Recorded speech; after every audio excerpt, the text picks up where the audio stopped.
do that, and also the potential whenever you have a Razor, going aggressive could be there, but sending Razor against the Monkey King, yeah. Feels like Razor, no matter where he goes, should have a decent lane, because Monkey King or Spirit Dark.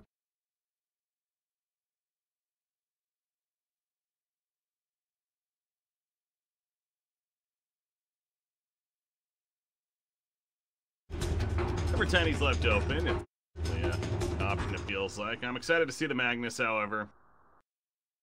The often of it obviously potentially can make B. So I think RP is almost more hype than a lot of the other team, like even Black Hole. I love Black Hole, but a good RP with how low that AoE is just feels so much better. Well, skewer. Good times, but that's a, you know, you got to make sure you get the Omni Knight as well, because all of a sudden that GA comes out in response and it's not as epic. Both teams have a ton of team fight this game. Right, last time we saw some fighting, a little bit of pushing. This game, you have Magnus, Puck, Earth Spirit, Monkey King, all team fighters, and then Sand King, Witch Doctor, Razor. There's going to be a lot more early game fights than even the last couple games. Magnus, he's roaming around 11, looking for a chance on Witch Doctor, but DDC's already falling back. See Magnus going the first round in boots, by the way. It's something, you know, that nerf happened to boots where it's now 500 instead of 400, so died off a little bit. Oh, is he gonna go for the cliffing? Skewer him back to some teammates. And now DDC in trouble. Freezes here, though. Obviously has the tree. Not much more he can do other than hit them a little bit. Already first blood. That was such a mind game. The only reason the Witch Doctor went that way is so he didn't get clipped, because he thought the Magnetar just wanted to cliff him down on that usual ward spot, and instead, guess what? He had two heroes just hiding nearby. That was a slick play. Aim and strike first blood, and Magnus is also going to try for a pull here. I'll take your treat. See if he's able to successfully do it. I was going to say with the link, though, and now it's going to get a cask off. No, he skewers away. Baggro for now, though. Will be successful, actually. Sylar will instead head back to the lane. Not much he can do.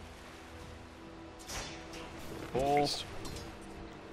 Fate, meanwhile, had about 100 HP dying for that rune, so losing all the regen. But man, Paparazzi just gets bombed on.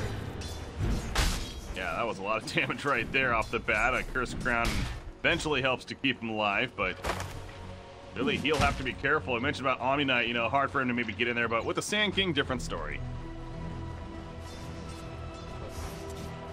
So I think top lane, it really could go either way. I think VGJ has a little bit of advantage just because they have the heal bomb on a melee hero.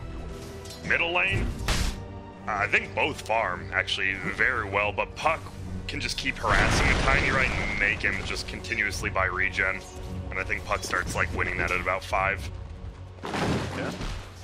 We usually see Tiny's though with the tree. He's always going to get some good last hit. And harass, right? Last hits denies harass all in one. Feels great. Yeah. There's 2 in 1 right there. Oh. What about bottom lane now? Bottom lane, I mean, I think it's just a wash. Obviously, I think Radiant just wins. Oh, top lane. Trying to get Landam. Willow, a couple hits away. He's going to be fine for now. And actually, here comes a parallel now from Earth Spirit.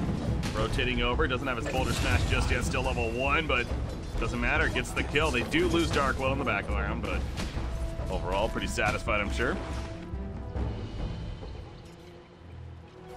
It opens up bottom lane. As long as that Sand King's always top, this Magnus doesn't feel too pressured. He'll at least get experience out of bottom. But I'm scared if I'm the Dire, because it is going to be a free farm Razor for the most part. He has missed quite a few, though. Yeah, only 8 and 3. Remember, we had that pull early on, so under the tower with Razor. Yeah, you have no damage. That's like one of the hard. I mean, that's something I'm sure a lot of carries practice since Razor's so popular, but. There. Double Archer to push for now, but Puck meanwhile middle lane. 3 hits again, but overall, we'll be fine. And as expected right now, CS-wise, it is very even in that middle. Bottom. Doctor, don't think they're going to be able to do much with it. Stop him from pulling, if anything. I think he steals the creeps. Nice play. They don't even finish off the bit, yeah. The big Centaur didn't even. Oh, wait. I mean, now he's pulling it back. Uh-oh. I don't know about this one, the 11. cask bounces back. He will skew over the ledge, though. Yeah. Meanwhile, top lane, Yang again goes down. Bottom action, but clearly those three heroes making it difficult. It feels weird. You have one guaranteed stun, a Bramble Maze, which is, as we said, right, always for the top lane Dire. It feels so good to Bramble on that little side of the woods, and then Earth Spirit's guaranteed a free roll. It's just a ton of burst damage, and because the Witch Doctor's not up here, they're losing these fights. They're just gonna once again boulder in, and now Fade's the one that has to be careful. Is Boulder Smash or Pearl Strike. Just walks it off. Why being and for more last hits meanwhile. So far, Monkey King having the big time advantage. A couple of kills to work with. 18-3 now as far as CS goes. Once again, the Battle Fury definitely an item we're thinking about. Go for. That's just pretty standard on a hero. So you think Witch Doctor should be more at the top lane? He's actually going to TP out of here. And sure enough, he is TPing to the top as we say that. Yeah, I mean, Razor versus... He did a good job harassing Mag, but the problem is Mag's still before. Oh, they're already going in. Ground hitting, Shadow Realm coming out of it. Fade again taking plenty of damage. Not much more Yang can do for 4 more seconds. The cask bouncing around though. Fade, he's gonna survive for now. In fact, now Earth Spirit's the one that has to be careful. Caustic Finale, they help run him down. So there's that rotation. Witch Doctor coming in at a pretty clutch time. Denied. It just makes sense to have this tri lane. You have 2 stuns compared to their one delayed stun plus the boundless strike. It just feels pretty nice. And if you want to leave top, you just smoke gank up and guarantee 2 stuns anywhere on the map to kill this early in the game. 11, man. He is just a bowling machine down here. Farming the jungle with it, but yeah, this has got to be so annoying to deal with. Yeah, because it's always it just feels bad. You're a Razor. He has phase boots now, so not as bad. A lot easier to last it into the tower now, at least. It says it's a lead for Vici Gaming, but it feels like VG Thunder, now that they've rotated up top, they just like their chances a lot more. Really very even, just under 1,000 of course, very close to basically even at this point. Middle lane, Puck. You know the jaunt's down, not gonna matter. Goes with the Avalanche, but Ori just holds his ground. However, now Fade Pearl Strike in. No Avalanche, doesn't have a toss though. Oh, without an Avalanche, they're not getting that. I think Fade, it was nighttime, right? So they didn't actually see him like bottling on his own hill. Because if he didn't have that bottle charge, it would have been a free kill, even without stun. That's nighttime for you. Just what that lacking the vision. So bottom lane, Ori once again rotating over, bottles up the bounty rune. Back towards that mid. We do see Tiny moving around. He's actually going to get a shrine use with tanking and back to the middle lane. Double damage rune though, gonna be picked up by Puck maybe? Nope, not heading up there just yet. And with that bottle, you figure they want to make that a priority. Dark Willow may scout it and eventually get him the... He doesn't even have a Windlace. With a Windlace, you have 315 as Dark Willow, which is pretty much multiple heroes with just boots, so... Surprised he just hasn't blown up Windlace like he did last game. He didn't have boots till I think 12 minutes in. Huh. Dark Willow, as you mentioned that, he picks up the double damage rune instead of giving it to Ori. Maybe looking for a chicken snipe, I assume? Something like that. Bottle, though, especially. That's not a choice. But Puck, middle lane, again, gonna be fine. More harassment, though. There's that last bottle. Not gonna catch him. Top lane though, they are gonna catch the Monkey King, get the cast bounce back. Melodic, level 2 is put up by Yang. Verification already used, now he needs to run. He's out of mana early, pops a wands, all of a sudden he's got plenty. Repel up. Cannot save the Witch Doctor though, and now with Ori here, however, so is Freeze. With an Avalanche use the toss, will it be enough damage? The tree throw is. to take out Puck. Fade wants more, damn it. Pearl Strike in. Purification 3 more seconds before it's going off. There's Shadow Realm blocking quite a bit. Degenerate also kicking in. There's the Purification. Landam good for now. Off in the wand himself. Will survive. Pearl Strike in. They really want this kill. They're stretching so far forward. They make it happen. But it does come at the cost of the life of Sankey. It's a pretty even fight. The only thing that really came out is VGJ Thunder DDC gets to farm up middle a little bit by himself, but I love the tiny toss to the Omni Knight, and he took like 400 damage out of the coil from his teammate. Oh. He got the kill, but really hurt. Yeah. Be a little bit careful about that, but I want to go back to this Razor bottom lane. We talked about all this polling going on, but man, he is definitely making it work. 47 and 17. CS. Magnets can't even come. That's why he has to pull even this late in the game, because if he comes up to the lane once, he gets static linked, you have to skewer out, and then you just can't go near the creep wave again. And once you get those phase boots, you can actually last hit under the tower, so it's always great. Finished. The drums well on the way for Razor. Net worth wise, it is Monkey King currently on top. Bit crazy. I'm actually really surprised about that. But once Razor, I think once you get those drums, you just 5-man with him and push towers. Razor, biggest difference there is 0-0-0, and you got Monkey King at 1-0-3. All of that. Top lane, got a rotation freeze coming in. The Smoke King could be big kills. We're just talking about Monkey King in the top net worth. Hide in the trees for now.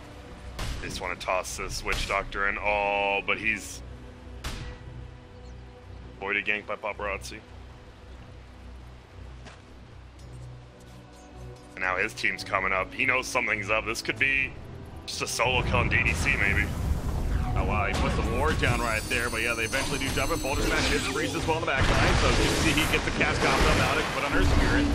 Landam coming in with the Bramble Maze. Witch Doctor is picked up. Purification Hill trying to finish the job on her Spirit. They finally do, but now Yang having to run away, puts his repel up. No GA just yet, not enough to save him. Zero forward in the auto attack finished the job. Curse Crown going off right there on Tiny, but too far to follow. It's a regen rune though.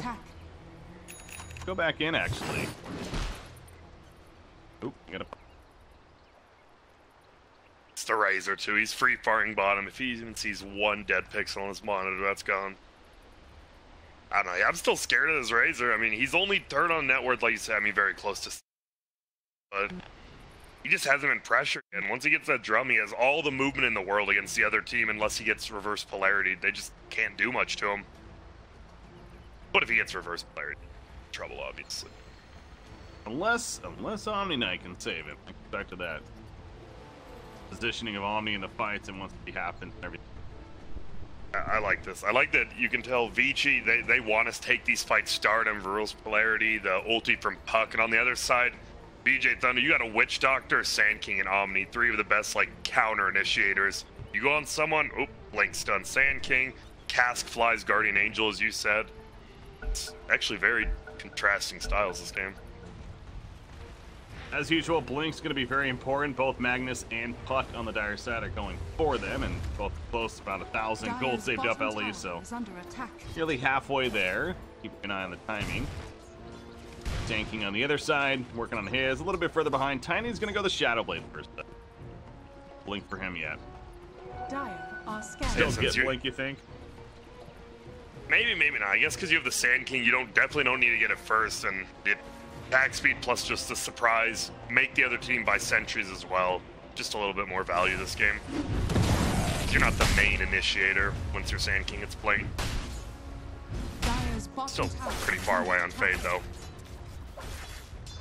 Gonna get a little bit closer. Would make the place at the bottom lane. Air Spirit nearby as they're pushing tier 1. But oh yeah, Fade, they know somebody's in the area. It seems like they pinged that out. Bramble Maze is put down. Sure enough, they know for sure. Gonna catch Sand King. Nope, do they? Okay, well now they see. They actually didn't see him initially. They finally go in. Curse Ground, Boulder Smash, both hit. Here comes Ori. He's got a drink. It only hits Sand King though. Is he just gonna TP away? He is. Wow.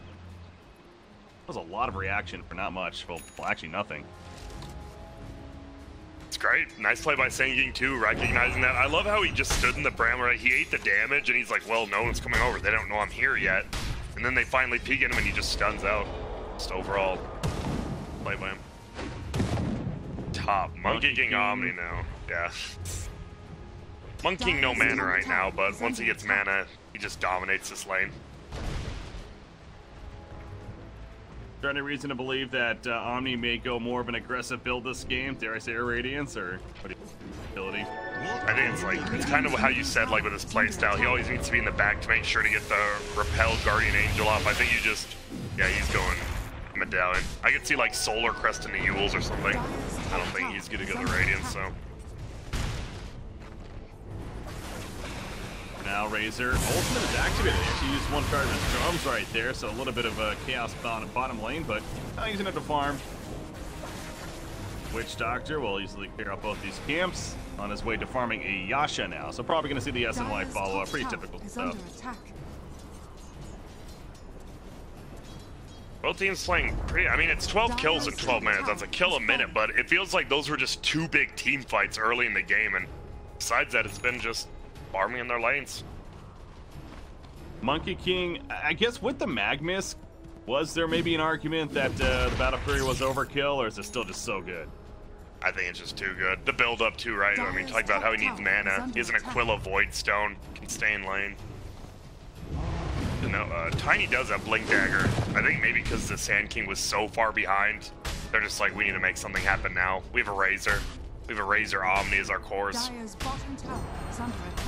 Get some kills. Trying to find some on the top lane. He'll show it right here. So unfortunately for him, is not going to be able to get that surprise factor necessarily. Up top lane, but yeah, clearly a case that they want to make a play. Now, the obvious downside is that the scaling from this isn't as strong, at least initially. But yeah, the SNY pickup on Razor, the blink on Tiny. VGJ Thunder definitely needs to make some kind of play happen. Is there a specific spot? I mean, tier 1 mid tower is still up, so maybe that's the initial. They're about to find a Dark Willow here. Shadow Realm, the Fear Away, it'll barely help keep her alive against that Epicenter, but the Maledict, it's not going to be enough, actually. It might be. This will come in. Oh my. Because that second one got tanked by the Ranger. I'm like, that didn't do much. And then I was like, oh, that has to feel bad. You just committed a double ulti for that. And guess what? Dark Willow has 2 of those of her own. Only had to use 1.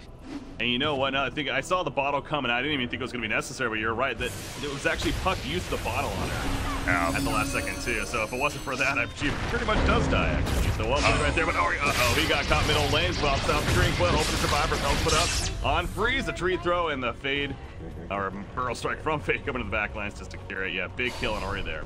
Well, he did get faded. This could just go into a middle tower here if they want, but they're just roaming around the map.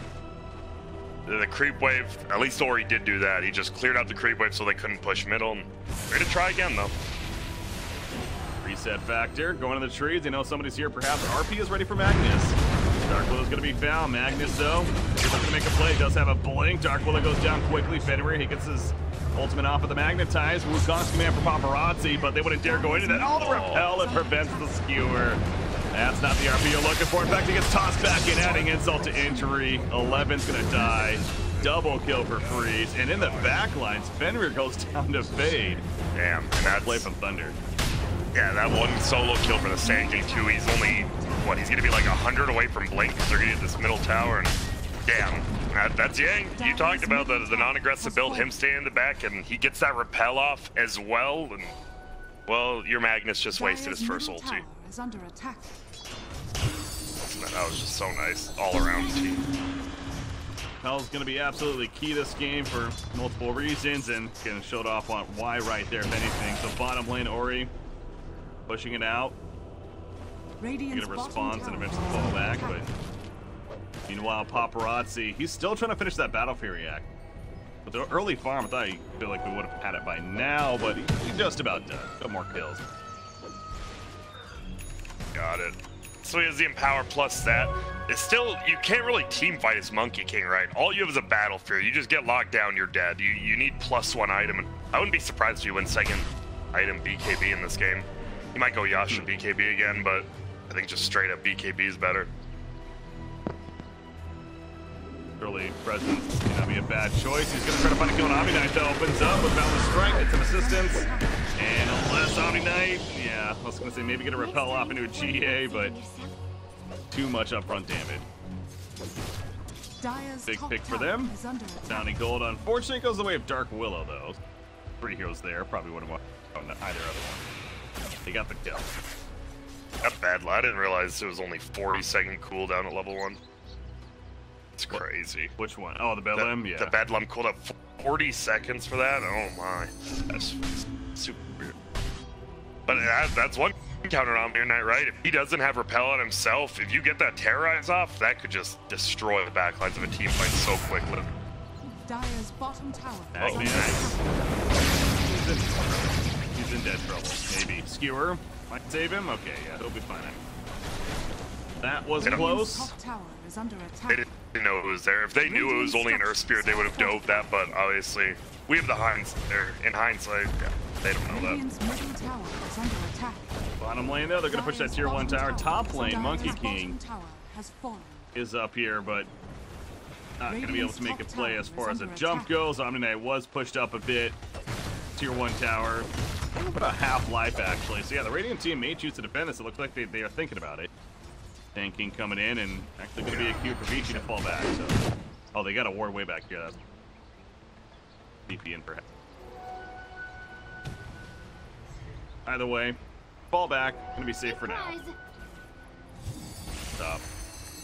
I'll take that. Puck. So Puck is gonna go right into an act. I guess versus Omni Knight, it's just probably the best choice. Get it off on everyone before the repels are out. They just have to get held in place, right? It's a guaranteed terrorize too. If Puck catches 3 or 4 people, guaranteed 3 or 4 person terrorize.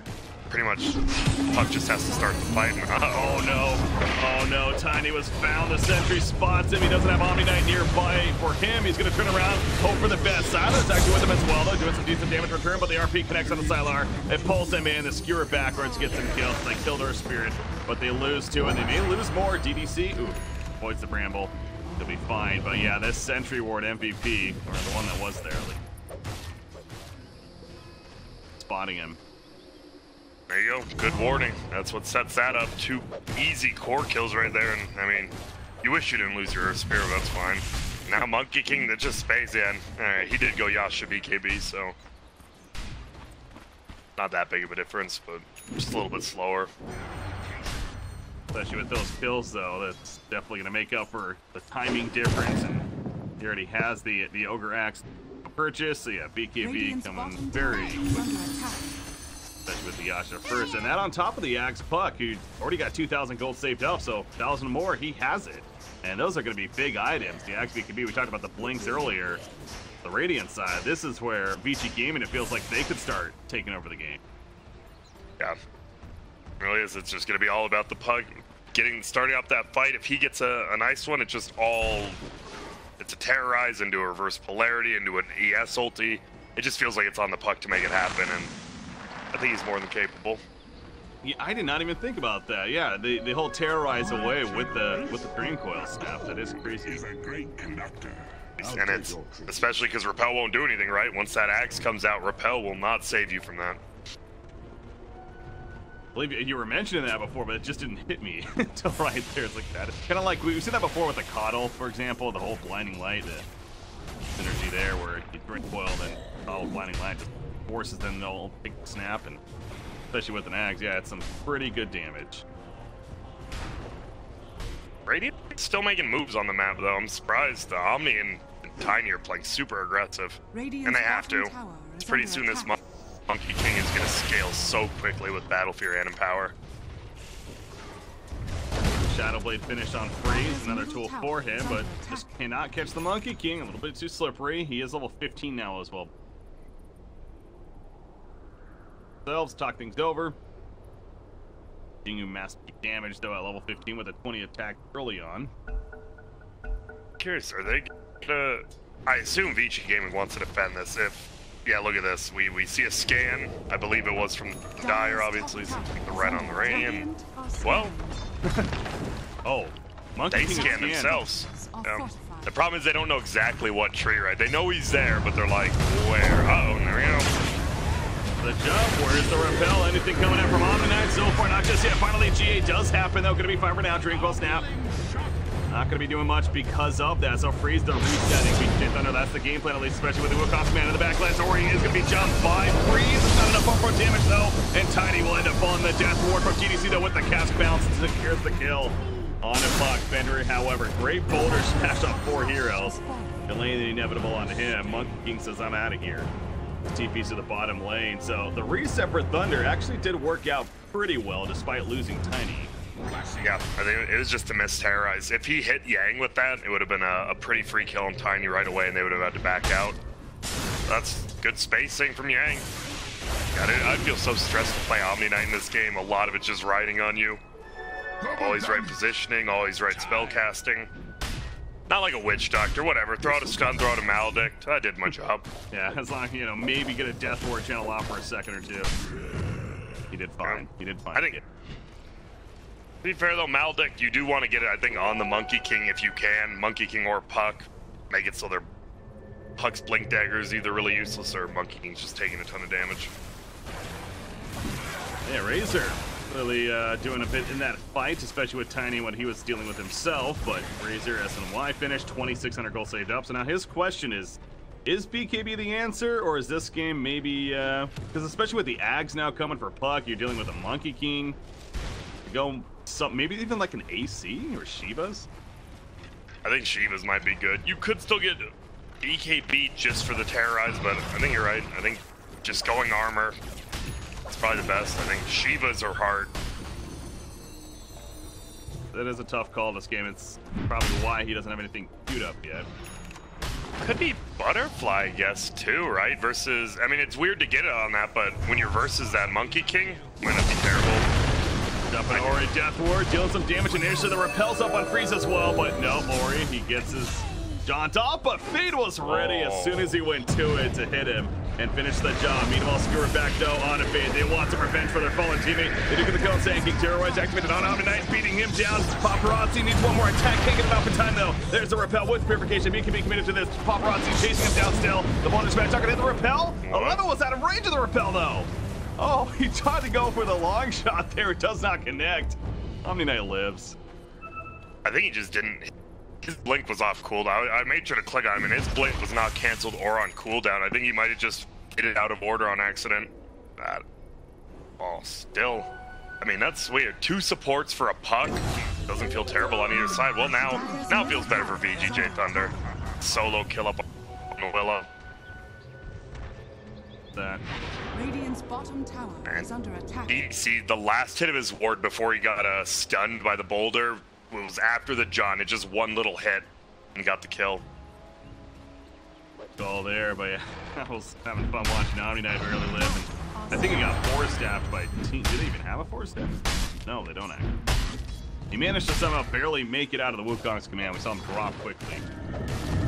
Again, just doing enough to keep himself alive, so. But he also, at the same time, saw the power of Monkey King if he's able to get on top of the target. Damage he can do up front, and actually his own SNY is now just about finished. But 1 second less on the BKB, so good news there for VGJ Thunder. Usually, I'm a hater of SNY, but the Sanj proc does go through repels, so would have definitely helped him right there. And look at his net worth. I mean, he's almost 3,000 above. They're losing by 2K, but Battle Fury plus Empower. Oh, man. Tough. Only a tough target to deal with. Puck does have his Ags now finished, though. Dire team, it looks like they are going to make a smoke play as 4 heroes. Magnus is not with them currently. Magnus RP is still on there. They're waiting bottom lane. And looks of it, though, I don't think the smoke is really going to connect on any. Wrap around middle, maybe. Should they take a while? Yeah, it looks like they just want to push bottom. They don't care if they don't find a kill as long as they get this tower. They need to be careful because Radiant can push extremely quick themselves with that tree, or the Tiny with the tree. Is under attack. They're smoked up as well. They're in the dire jungle here, so the mind game's coming out. Paparazzi will finish that tier 1 bottom as expected, but tier 2 middle also goes down. A prize.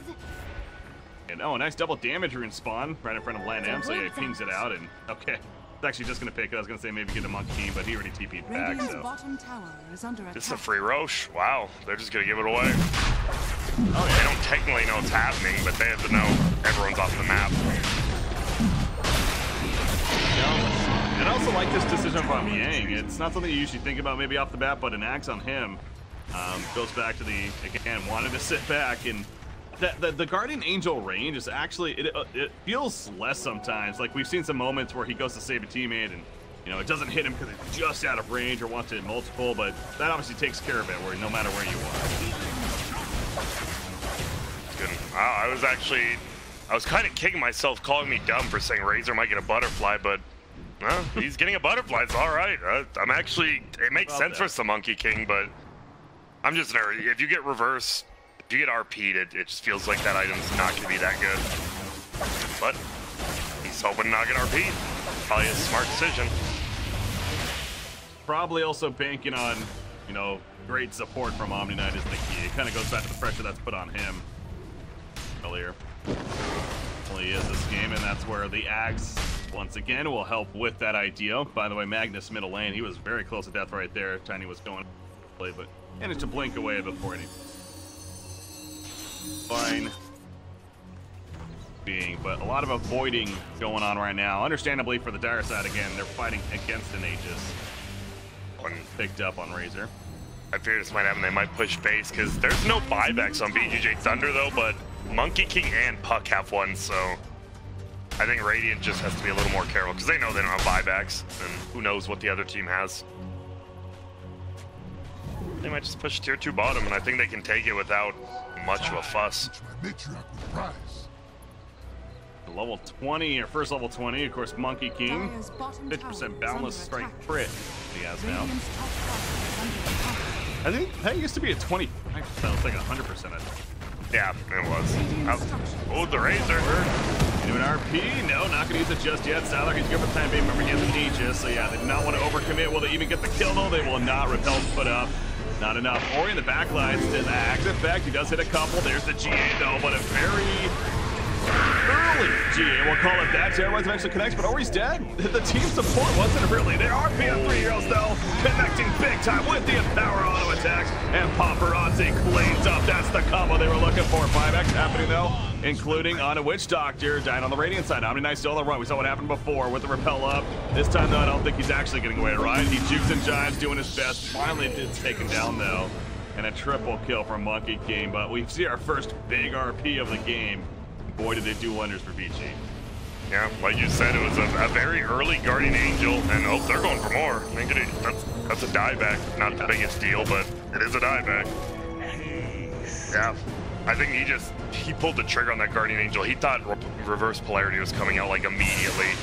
That was just a nice bait by both Puck and Magnus. Exactly, you kind of can't blame him, right? Because of the initiation from Puck and how ballsy he went with the whole Green Quell, and I mean, so they killed Ori in the end, which was obviously great, but long run, the patience of Vici Gaming actually works out for them. It's funny for us, like, we have the hindsight, right? We're like, oh, what a terrible Guardian Angel. You're like, well, you don't know. I mean, the Magnus could easily just ulti and you just all die. I think it was the smartest play you could make, but they're just in a bad position. Doesn't have his axe finished just yet on Omni Knight. It should be done here, and then by the time another fight takes place, and still has about 75 seconds before the GA will be back up, but they're pinging out 11. They know he's here. They got perfect vision, and they're going to use that to get the kill. So he's dead for 70 seconds now. Can they really do much with that, though? I don't know if they can necessarily just go beeline towards the base right now. Middle, maybe. Yeah, I don't think they can either, but the thing is, wait, Magnus didn't buy back, right? No, I think it was just Puck. No, he did not. All right. I'm sure, like, if they knew there was no buyback, they'd be in that base so quickly, but all it takes is, right, you get the coil on Puck, and then instantly buyback on the Magnus. You don't even have to commit until that Puck ulti goes off. Monkey King, nullifier finish. Radiant's bottom tower is under attack. You can somehow stop a BKB from going off on Razor. He doesn't have one, so it'd be tough to do. He's buying one right now, though. If he sees the nullifier, he might just not go for it. think you have to That's versus true. Terrorize. That's the only problem. It might actually just be like a solo BKB just for that Terrorize. Because we saw it do work again last fight. He died, but he got it on 4 people again. Pause. These are, it must just be like a graphics thing, 'cause they just keep restoring really quick. I've noticed that that's been a trend with these last Chinese go to the occasion, like it happens a quick pause, later we're back into like a different player every time. And a lot is on the line when you really think about it. This is for a major event, of course, and one of the more prestigious ones of the year. This is, you know, for a while now, Epicenter known as the fun, but also just put on a great event itself. So You want your chance, right? The LGD is definitely the favorite in the finals, I think, versus either of these two, but you always have a chance. of course, yeah, LGD looked really good yesterday against Vici Gaming. Actually, both of these teams, they took them out both 2-0. They are currently waiting, which will be a best-of-5 finals, and which will be tomorrow. I know people have been asking. That'll be tomorrow. We got the Madness qualifier starting shortly after this finishes. There's just a ton of games for every tournament, but it's crazy. Epicenter has like 3 qualifiers running themselves right now. It's a good time for Dota if you like overdoing it, which I do. Exactly. It's great for me, yeah. Really for the players. big time, and players, it's a mix of loving it for the players and not, because, you know, schedule conflict. Radiant's Yeah. top tower. Like a lot of these players, they're kind of complaining right now, like, this is too many qualifiers, but you'd rather play 3 qualifiers and be tired than play 0 qualifiers for a full month, or any Dota. A lot of trading, though, going on right now. A lot of avoiding paparazzi. That of power, pushing out top lane. He's got a Basher queued up now, so Radiant Basher and structures are played fortified. likely He's so happening. scary. I think it just feels like, I mean, they're down 2k, but if you hit 1 reverse polarity, and here we go, whoa. Vicious dive here from Fade, trying to keep them stalled long enough. Take it out, though. Didn't really bait out too much. Double damage on Ori, too, although it is right now. King, he went uphill, went flying uphill somewhat. However, Wukong's command going to be canceled initially. Finally comes out a GA once again happening from Omni Knight pretty early in the fight. Terrorize hitting a couple of heroes. You know they still have the RP. Or no, actually Max did use RP. My apologies. I didn't even realize that's why he used the GA in response, I guess. Dark Blade goes down. I didn't even necessarily see the RP coming out. I didn't either, so Yeah. I think he might have just been another, maybe he got casked and casted it after on accident, but he definitely did not blink RP anything. That must have been why the GA happened, because yeah, the GA itself seemed a little unnecessary almost, but ultimately, I mean, I guess Thunder kind of works out for them, because yes, they use GA, but they got, obviously, RP to be used, so. And now they can push somewhere, they're thinking about it. Man, I can't wait to see that. You very rarely see like the butterfly razor, and then you get that 100 attack speed talent. This guy's gonna be whipping. There, 25, yeah. A little bit before that's happening, but towards it. Roshan, 30 seconds before he can respawn. No doubt that'll be the next potential big fight. Breaky, why do you think they don't allow observers to see when Roche is gonna spawn? Like, you know, why is there a May? That feels like a really weird thing. I'm not complaining that, it just feels like, I wonder why. Why not just tell us, like, Yeah. why have this initial timer first off, yeah. Yeah, exactly, it just feels weird to me. I guess it's so we can understand the pace of the players, too. Like, now the players are thinking, okay, now he could be respawned. Then us just... It is 2.5 minutes, though, so it's a very long respawn. Look at this, this is a big one. He didn't even leave and pause, that was just a full disconnect, and they're all smoked up on Dire. They really want to take this fight. I still think it feels like VG Gaming, they think they're going to lose this late game. Maybe I misread it, but they're playing far more aggressive than VGJ Thunder. They are, and I don't know, because they are all in on the Monkey King, and yes, they got an power form and everything, but It's really all they Razor have. yeah, that's the thing, right? That's the only thing they have. Is it enough? Does he scale the best against the Razor and Tiny specifically? I think you can argue maybe, but anyways, they're going to continue right here. They touch Razor. That is a prime target for them to catch. He doesn't have a buyback, by the way. 75 seconds, no buyback for Sylar. That was, I love it too, the coil into the skewer, guaranteed like 8-second stun, ton of damage. And the nullifier so he can't BKB. Did end up coming true. Got it, that BKB that is, and stay on the 10-second use at least. Yeah, Wonder what you 50 get. more. Wonder you get a Monkey King. You might get an Assault Cuirass. I think you get rid of your Battle Fear and your S and Y for better items. Like an AC and... I'm not sure. I'm not sure what the item would be on Monkey King after that. Versus the Moon Jar, always, but I think AC is pretty good here actually. Tiny. Well, we'll see what he decides. 1400 gold saved up right now, so not the most currently. Definitely those two items. I would think the SOI first. I mean, Battle Fury just is always going to be 9 on the skills. Yeah. Like, I'm still not a fan of Vici Gamer. They're like, they got 2 pretty big kills. Oh, they're going for Tiny. For another one. Will this be enough? Status resistance helping out, as well as that repel, and it's enough to save him. Terrorize from Lan M, just too late. Freeze is actually running back in. Not want to give him a free Roshan, but as we see again, it's still 45 seconds. This is weird, right? You got those 2 picks, and you didn't even try a pressure middle, maybe find a buyback. You backed and farmed your jungles a 5-man. I just don't think that's very efficient after getting 2 kills.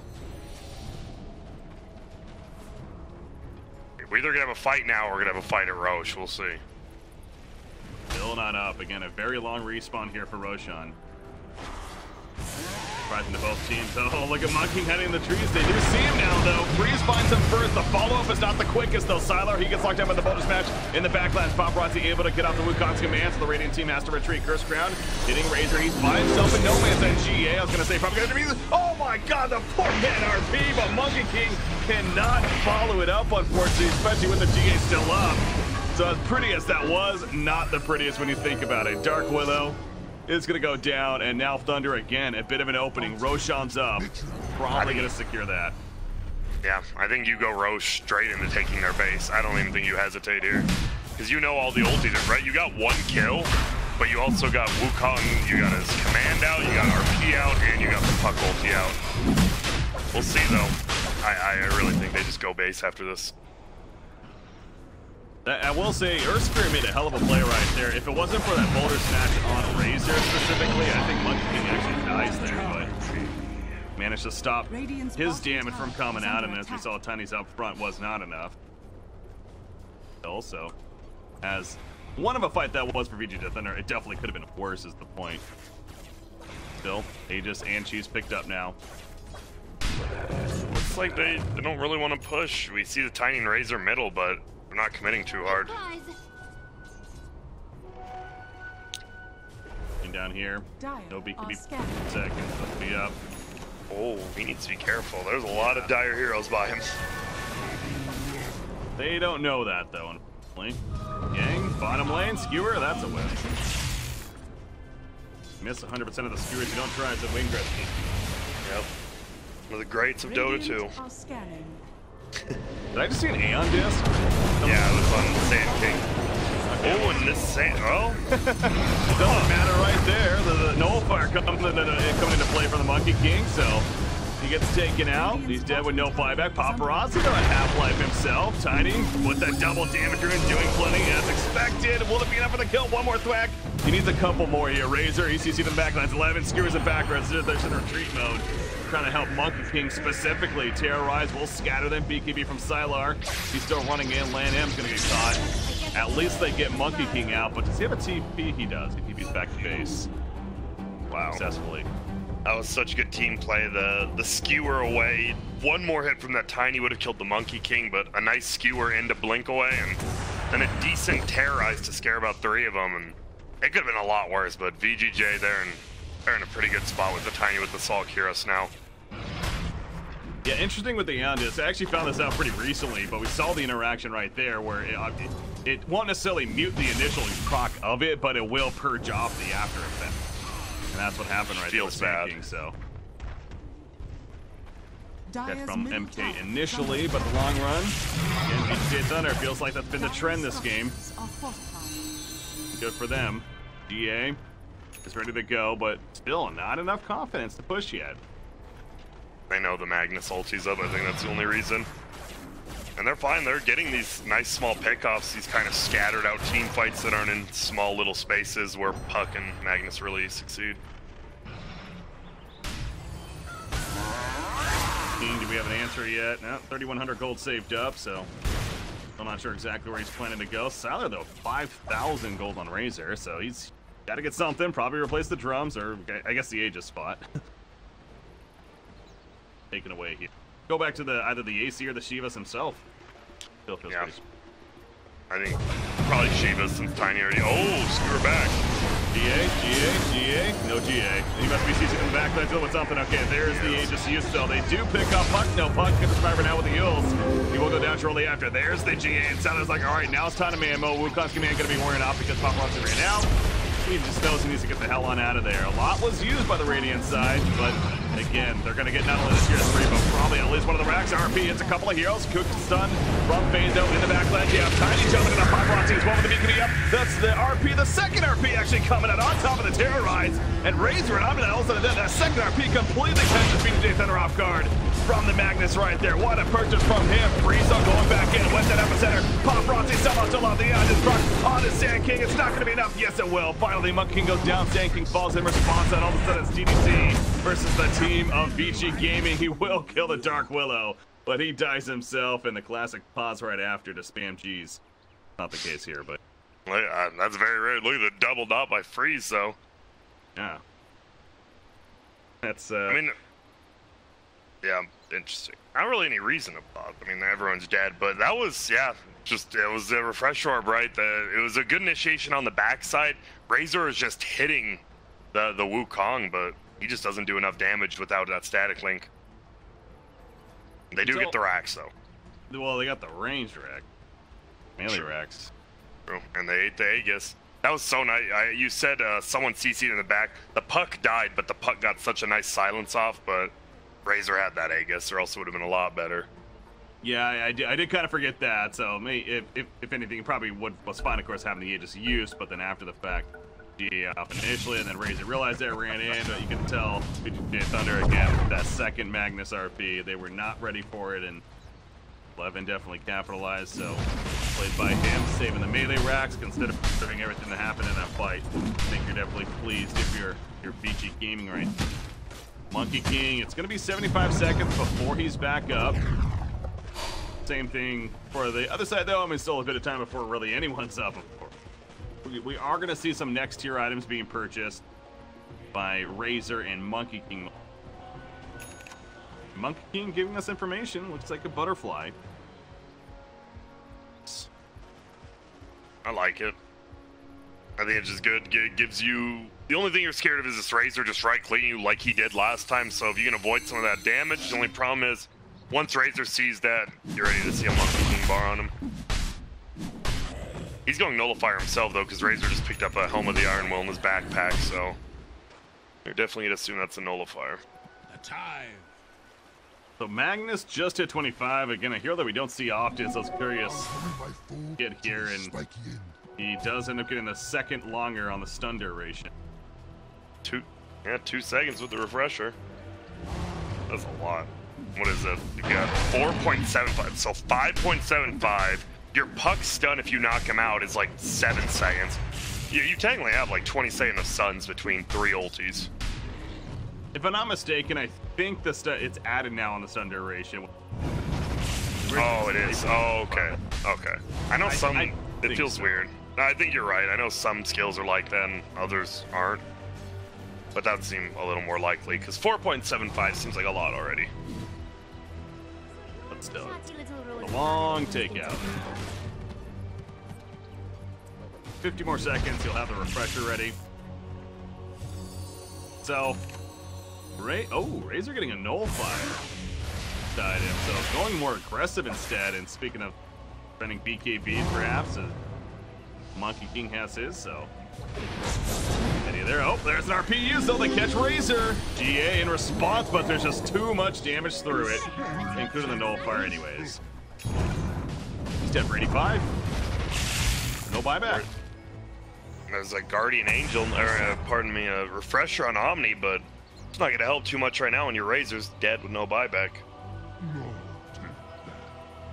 Gaming. Keep pushing this most likely. Go for the pure tears into the creep waves here. You see Puck with that illusory orb speed at level 20. Taking effect. 25's Wukong's command ring is the pickup from Monkey Radiant's King. middle tower has fallen. Even bigger. Radiant's middle tower is under attack. Which is nice. Radiant's 100 armor, structures are yeah, I don't know. That one just doesn't even make that much sense. 100 armor, it's always good to get more and more armor, but effectively you're, I don't know, Kyle argued the EHG about this, and oh my. Oh, Freeze. Gonna get that help from Yang initially. Dark Willow buys back immediately. RP does hit a couple though in the backline. The second RP, of course, gonna get the second GA off. No! Omni Knight's dead for 80 seconds. Tiny buys back immediately, but without Omni and a Razor, even for another 25. Hope's not looking good for VGJ Thunder, at least for holding right here in the middle. 11's looking for another chance. He's gonna get the skewer on TDC. He's just sitting back, reloading, and going back in. Wow, get him off. I'll just quit. That was weird. He like placed his ulti down on DDC. It didn't hit anyone, and then he just gets skewered back. They get the melee racks though. The range will stay alive, but unlike their melee racks still beat alive, and they definitely have the advantage now. Try and kill on top of that. Roshan, you're looking at 1 second before you can. Wow. It's gonna be a very quick Roshan respawn. Bad they didn't check it. There you go. Is up. Thought it was. The game says it should be. Boy, we've hit an error in the matrix here. The clock just breaks. There's no Roche. Interesting. So, well, melee for ranged middle, obviously that favors the team that has the melee racks down. But, I mean, it's so hard to, like, you know, top or bottom lane, you take a racks and all of a sudden other buildings are dying in your base. Middle lane, never really happens with that. There'll always be someone to defend. There's the actual Roshan. Goes without saying, the Refresher Shard would be insane this game for either side. Magnus thought he had a chance, but he doesn't have RP up for 10 more seconds, so not going just yet. Keep that Empower up on Monkey King especially, who now has 7,600 gold saved up, by the way. This is an illusion, we know this. Are they going to fall for this? Radiant's top tower is Probably, they probably picked up. They're just standing there. Oh, dang. I wonder. RP's ready. Magnus, he's going in. He won't catch God. That radiance is insane. Now comes the first GA, though. But that nullifier just melts the Razor. Like GA isn't even there. Oh, wait, it isn't. Tiny, he's also being feared back in the backline. I hear the Epicenter going off, actually. But Tiny's the one that's trying to live. There's the second GA finally coming out. Monkey King in pursuit. Problems bring forward. Nice blink away from Tiny. Stay alive for the time being. And actually, DDC will pick off Fenrir. But Fenrir just flies back immediately. The rest of VGJ Thunder, they're trying to retreat, though. Witch Doctor cannot. Omni Knight gets back in, and I don't think he's living here. No buyback on him either. Purification just delaying the inevitable. 80 seconds, he's dead for it. Nullifier on Paparazzi is proven to do so much. Radiant's middle barracks. This is perfectly played. I mean, this is how it kind of looking at draft, right? You have a Razor who farmed a lot, but you have a Razor late game now versus a Monkey King with 10k gold. They're going tier 4. They just want to finish it right here, right now. They know Omni Knight's dead and Stain's dead, so why not? They're going to get the buyback on Razor. A bit of a last stand here for the Radiant side. Can they burst down the Monkey King? It's going to be close. They finally do. The RP comes out late for 11 to save his teammate, but can they get more out of this? Freeze on the run. Freeze will go down. The dieback for him. He's dead for nearly 2 minutes. Buyback from Monkey King, and they know the opening is here now to truly finish the game. Razor lifted up. It would be a dieback on him as well. It looks like it's going to be the case. The rundown, no. The save from Fate initially will keep Tyler alive for the time being, and the buyback now on Sand King. So buyback galore we have here in game number 1. So enough to stay alive for VGJ Thunder just for now. But VG Gaming in what feels like total control at this point. And they take the ranged racks as well as one of the tier 4 towers, use about 3 buybacks, and yeah, this nullifier is just destroying Guardian Angel. It's hilarious. They're just solo ulting them with the Magnus. It works out because you have the nullifier. Dire are scanning. Little double damage in spawn for the Roshan kill, but follow back now. They know the only chance Thunder has is maybe catching them at Roshan, so. Yeah, man, look at how broke Paparazzi is now. He did a buyback into buying Boots of Travel 2. Oh, so he lost a lot of gold. Invested. If we can go with that. BKB on Sylar running after them, the link. Snap some good damage right here against the Bug. Managed to get away though, and now Sylar's in a horrible spot, and no surprise, he explodes. Aeon just saving tanking initially, but I don't know if Thunder's gonna hang in this one much longer. I mean, Tiny's gonna be up in 25 seconds, I guess. I mean, I'm still alive. Phage is doing his best to live himself. Not gonna last for so long, however. He gets chased down. Omni's still hanging around. Probably not for the better. So's his Pug. Oh my goodness. The buy, I didn't know there's very few. I think that's the last buyback for VGJ Thunder. If any of them die now. Dire's bottom barracks are under attack. Magnus is the only one that has a That's crazy. So watch the Magnus. I think you just give Magnus cheese, eat it right here, and just have him play like a, I don't know, just have him run in the front, whatever. Oh, a gem on the. Oh. Well, VGJ Thunder, they're not giving up just yet. I think you just buy the butter. Well, you can't. I think you sell Sanjin Yash and buy it, maybe. No, he sells Battle Fury. All right. And now he has a. Oh my. Okay, they're gonna try to end the game middle. I have a feeling. Double damage Monkey King. Needs that Empower though. On him. Yeah. Tiny nearby. He saw the monkey with the double damaging. Yeah, I'm not going on that. Smart idea. Would be risky. Team will make their way bottom lane. So far, Magnus is still pushing out top, but he has those bots. He's going to use a bottom. Join up with the team as well. So there is still a tier. Wow, both the top and the bottom actually still have tier 2 towers though. Take care at least of one of those, and they're going to do that at bottom. Radiant's bottom shrine is under attack. I think they learned their lesson about just going for tier 4s. They're like, wait a minute. Maybe we should secure the line of racks. Maybe just secure the game in general. They're still scared. I mean, neither team really has buybacks. Vici Gaming knows they're like in the lead, but all it takes is one mistake and you have no buybacks and you lose your base. This is one of those depressing net worth charts though to look at it. VGJ Thunder fan, I guess, but knowing that they had a decent lead and then so they died all of a sudden shortly after 40 minutes. So completely the other way, and now we're 17,000 net worth lead. Vici game. That second RP in the base right here is really. Actually, I like this. They're trying to push that last tier 2. I think it's smart. You clear the tier 2s, then you win one fight, you can take the entire base. Right now, like, only take bottom. It's just a good idea to get this out of the way. And it's gonna be gone like one hit. Radiant's top 2 hit. tower is falling.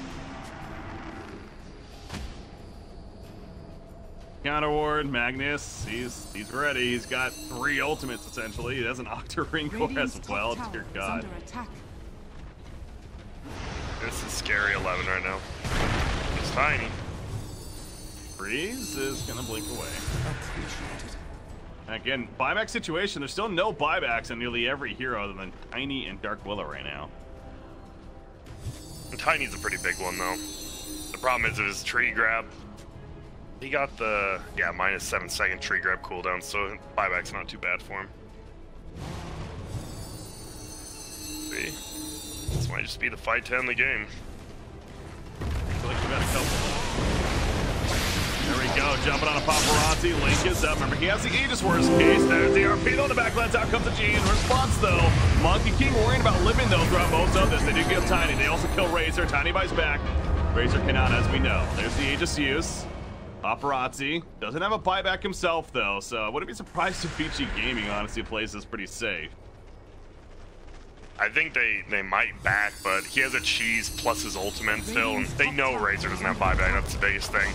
Yeah, and they still have 2 RPs. Tiny, he is going to go in. Where's one of those RPs? Not just yet. It finally comes out on 3. He does not get Tiny, but he gets straight away by the Dark One. Paparazzi pops his boots on, pops the cheese.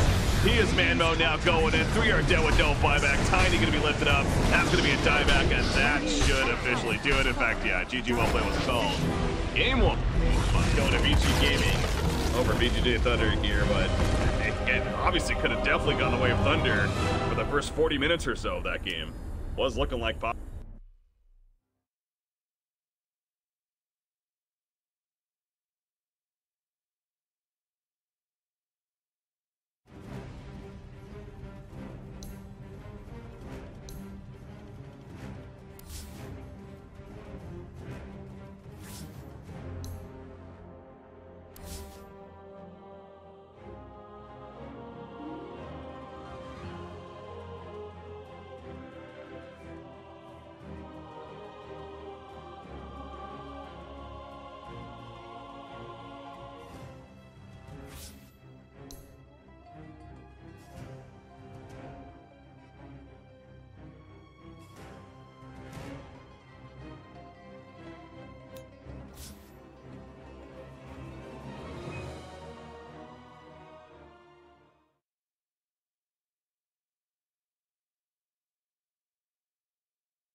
Dire are scanning.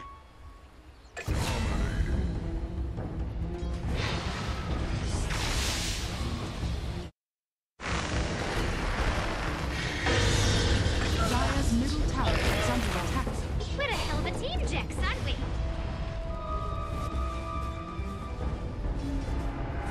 Dire's bottom tower is under attack.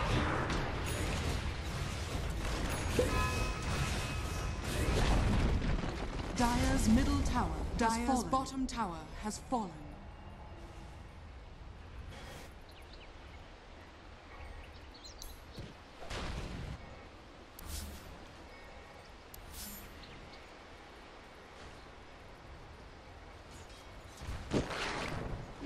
Dire's structures are fortified. Hello guys, game 2.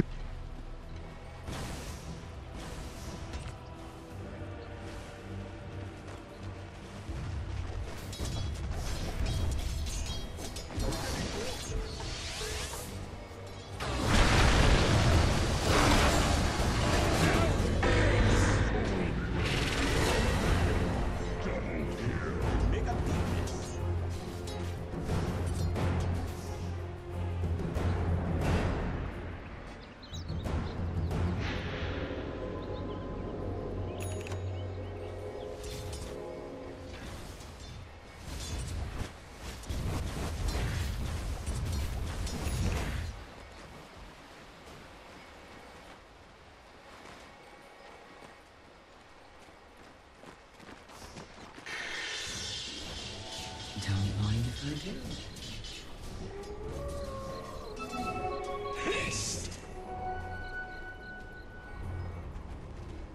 Dire's top tower is under attack. Thanks.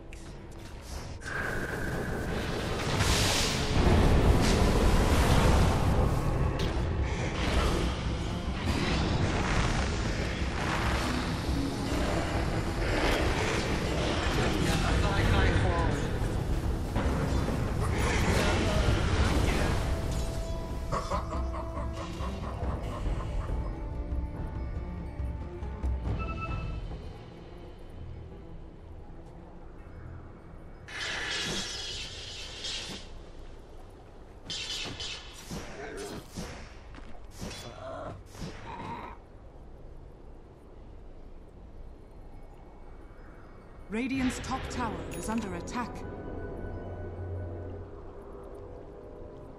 Dire's bottom tower is under attack.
Dire's bottom tower has fallen.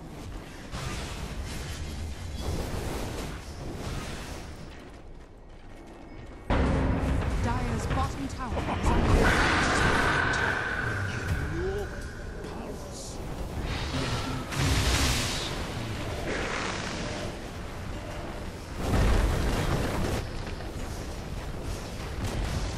Dire's bottom tower has fallen. Dire's bottom barracks are under attack. Radiant's middle tower is under attack. Dire's bottom barracks has fallen. Dire's bottom barracks are under attack. Smart money.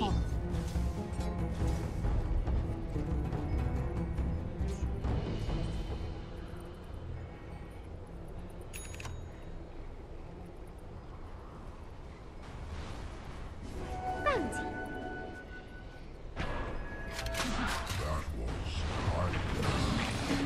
Dire's top tower is under attack.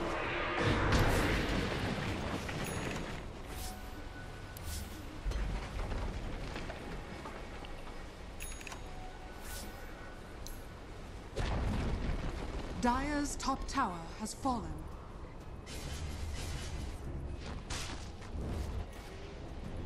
Illusion.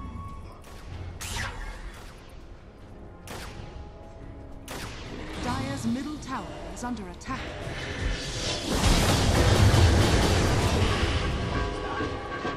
I suppose murder's not an honest living, but it pays the bills.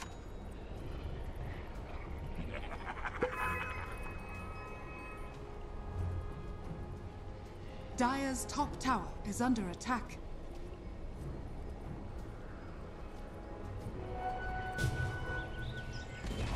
Dire's middle tower is under attack. Bounty.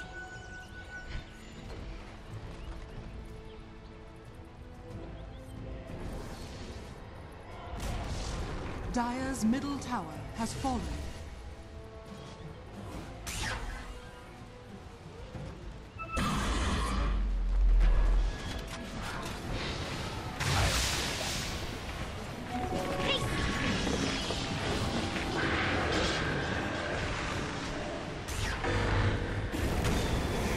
Radiant's bottom tower is under attack.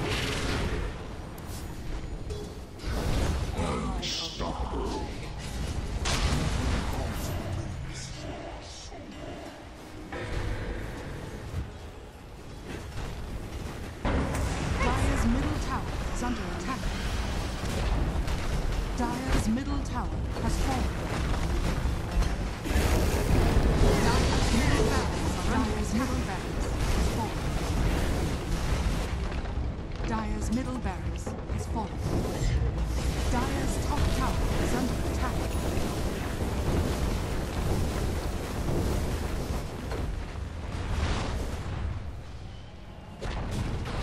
Dire's top tower has fallen.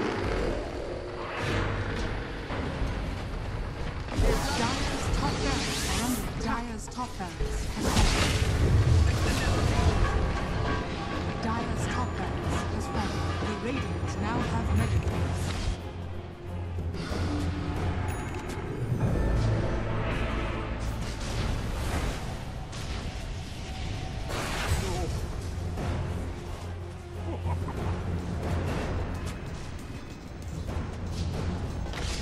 Dire's middle tower is under attack.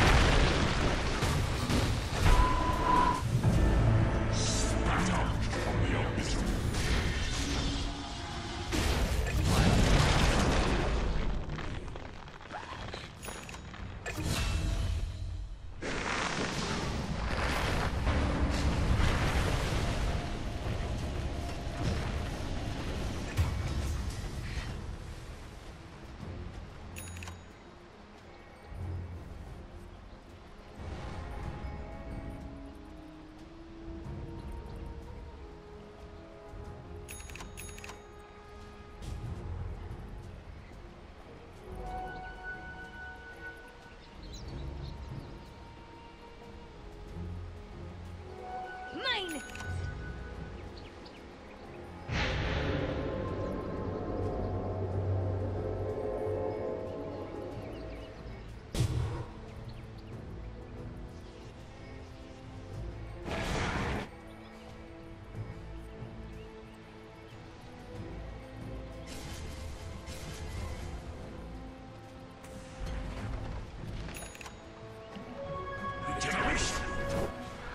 Dire's middle tower is under attack. Dire's middle tower has fallen. Dire's middle tower has fallen. I'll be back for Dire's you. ancient is under attack.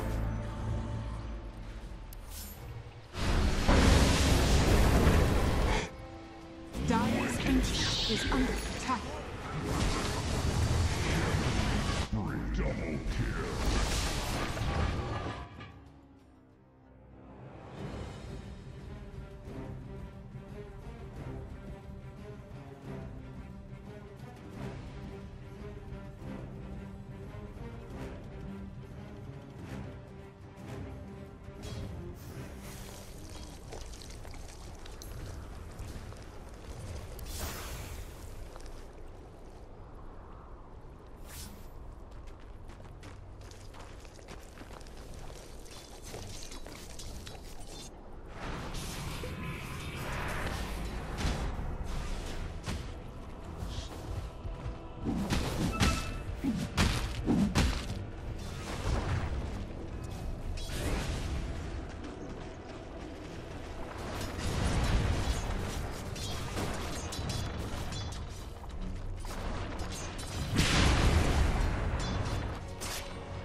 Under pain of death.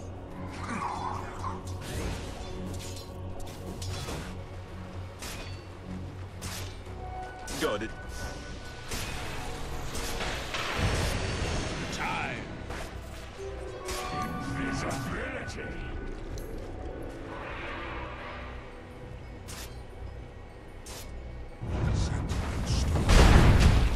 Didn't he always said things would catch up with me? God, I hate that little runt.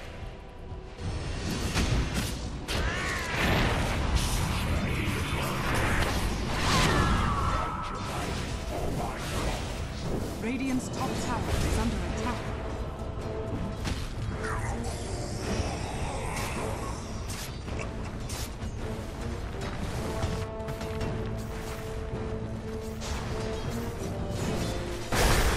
The armor of omniscience. Dire's bottom tower is under attack.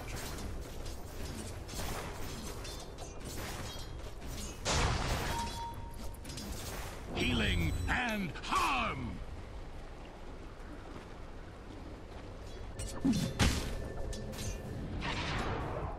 Dire's bottom tower is under attack.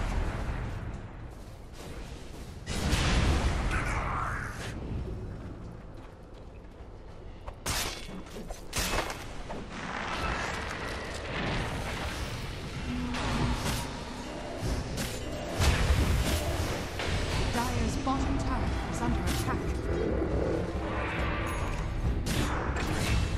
Things now make sense.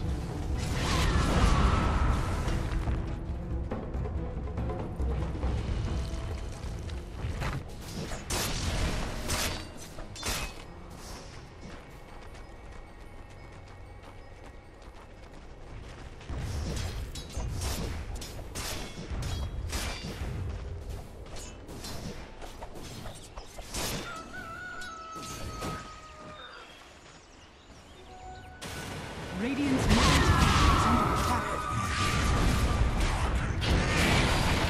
Dire's bottom tower is under attack. I'm sorry. Did you say stop?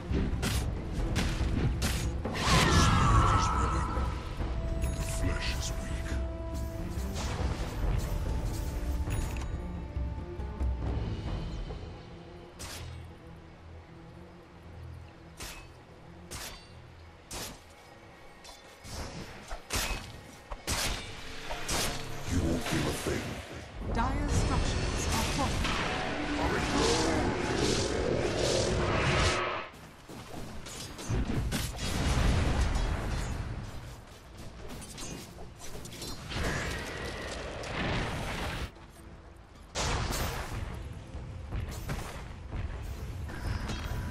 Guys, do you have Dota Plus? Do you have it, Dota?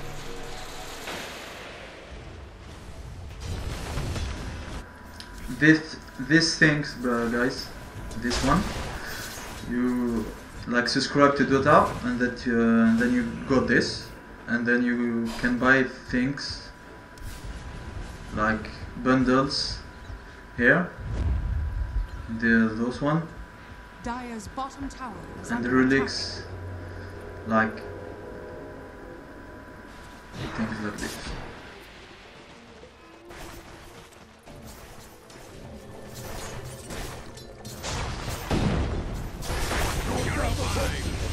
All one. Cursed antidote.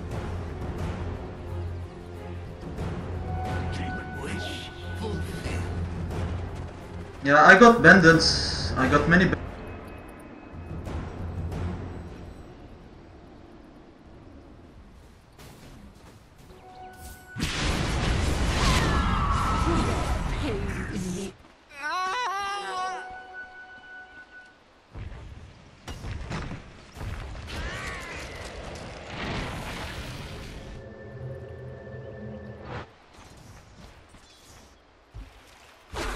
Illusion.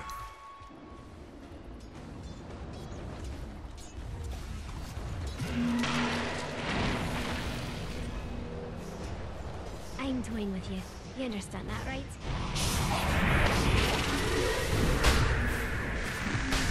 Radiant's bottom tower is under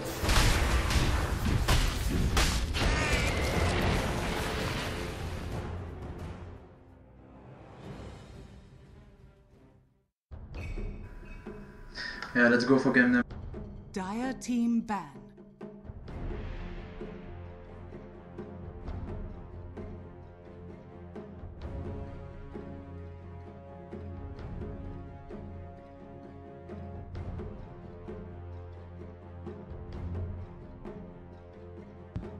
Ten seconds remaining. 5 seconds remaining.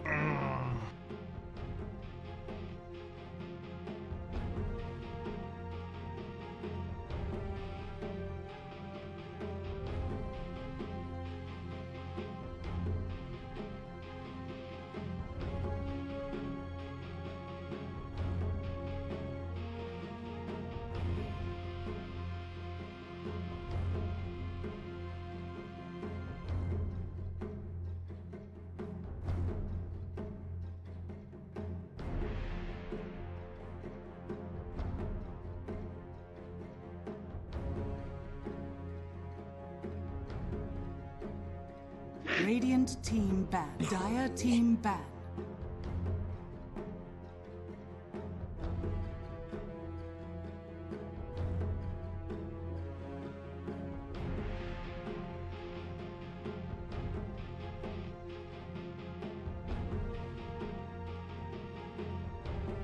All right.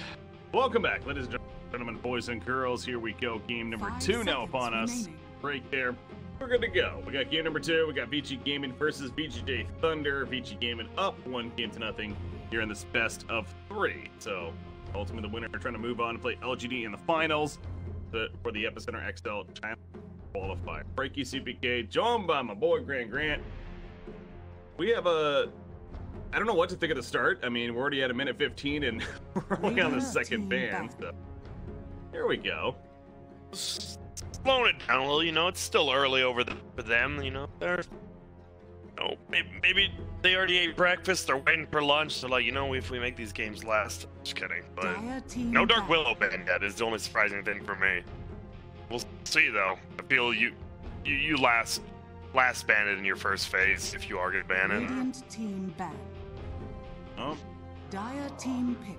Vici Gaming has won 3 games in a row with that hero because they won the 2 in a row against Rock Young, and then first game against VGJ Thunder Hero with Dark Willow. Look at this. They're forcing to pick it, which who knows if VGJ Thunder even. I mean, I'm sure they have a Dark Willow player, but is he confident in it in an elimination game? That is the real question. Or does Vici get it for a second pick? 5 seconds. Radiant team pick. That is the ultimate question.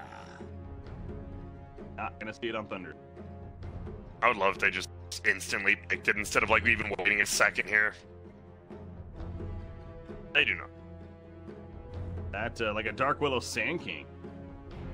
Very 10 scary. seconds Yeah, remaining. I think that might be what they do. We could see some like a 5 Sand King seconds Razor too, remaining. if they don't want to go that way. We haven't seen much success from Razor over here, but it doesn't mean it's a bad hero. They're just playing it wrong. It feels like these Chinese teams, I mean, honestly, it feels like they pick these tempo-based lineups, you know, with these Razors and TAs, and Radiant team they just pick. don't get tempo, which is the whole point of drafting those, and, well, there it is. Gyrocopter is still there as well, so what's about him? He got through all the way the last game, right? I don't think he was first banned and no one picked him. It was strange. 10 seconds. I don't know, I still remaining. Dire saying team it's pick. probably just the best pick here. And they're gonna puck though. Puck is the 11 puck though.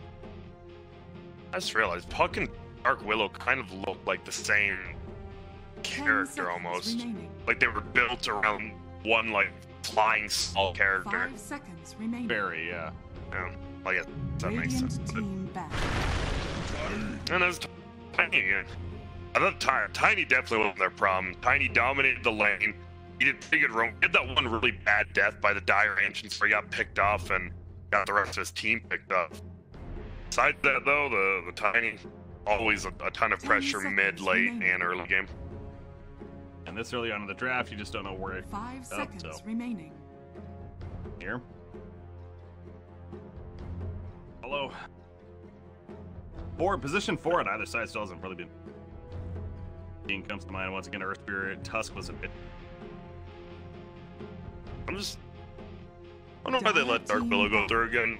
Cause that means you ban one of the other three, which is a bigger plan. But Bat Rider, I know Vici Gaming plays it, but is Bat Rider really more bannable than Dark Willow at this point?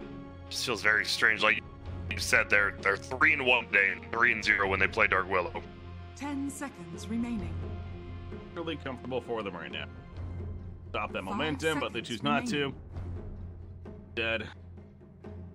Omni Knight, the Radiant team back. 4th ban into the race. That makes sense. Ban Razor or ban Omni. Alright, see Razor. Obviously, Razor pretty damn good versus Tiny too. Anywhere but middle. Again, I was thinking maybe position 4 bans were going to 10 be out, but seconds that's remaining. there. Blade is always 5 seconds remaining. style. Go after. Dire team I back. wouldn't mind finally seeing a Terror Blade.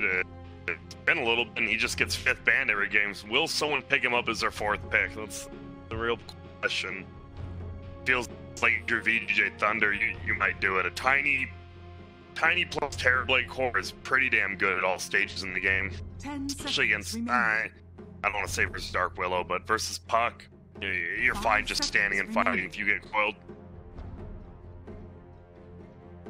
Alright, so still on that final ban. You know, here that potentially could see is that Lycan for Thunder as Siler. Radiant That, team pick. Didn't see the first game, but Yep. don't see as much. I think But they they're get nervous 30 of them. picking it.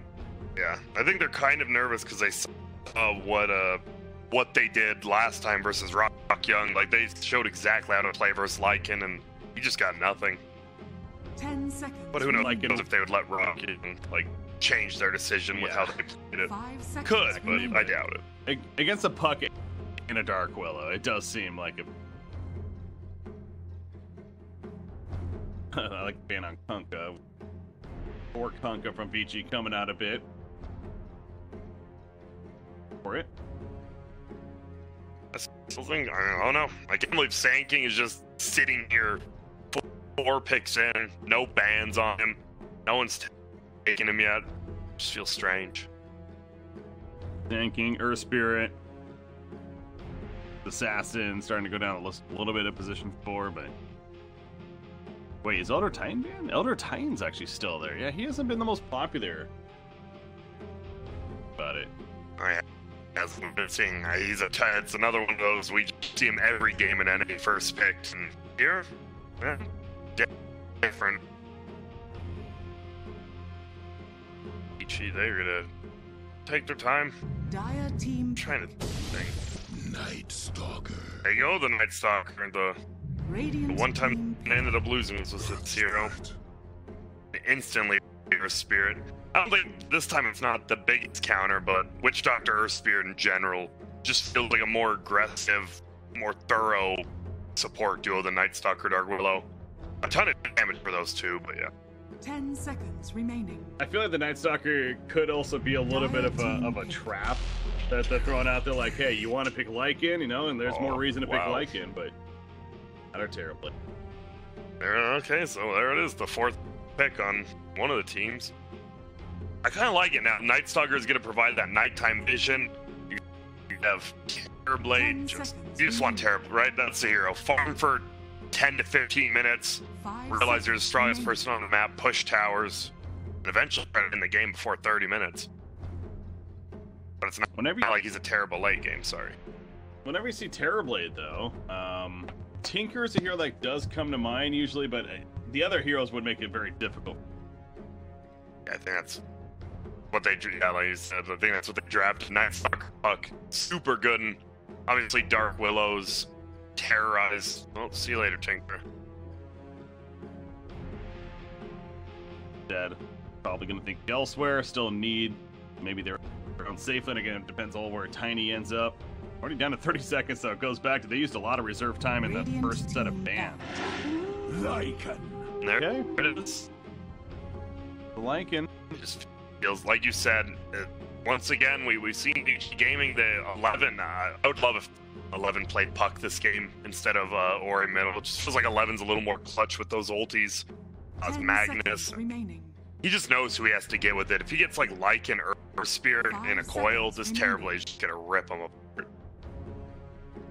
Yeah, Lycan, it's the risky pick. As we go back to Dark Willow Puck, you know, not the guy who's maybe against a Terrorblade either, so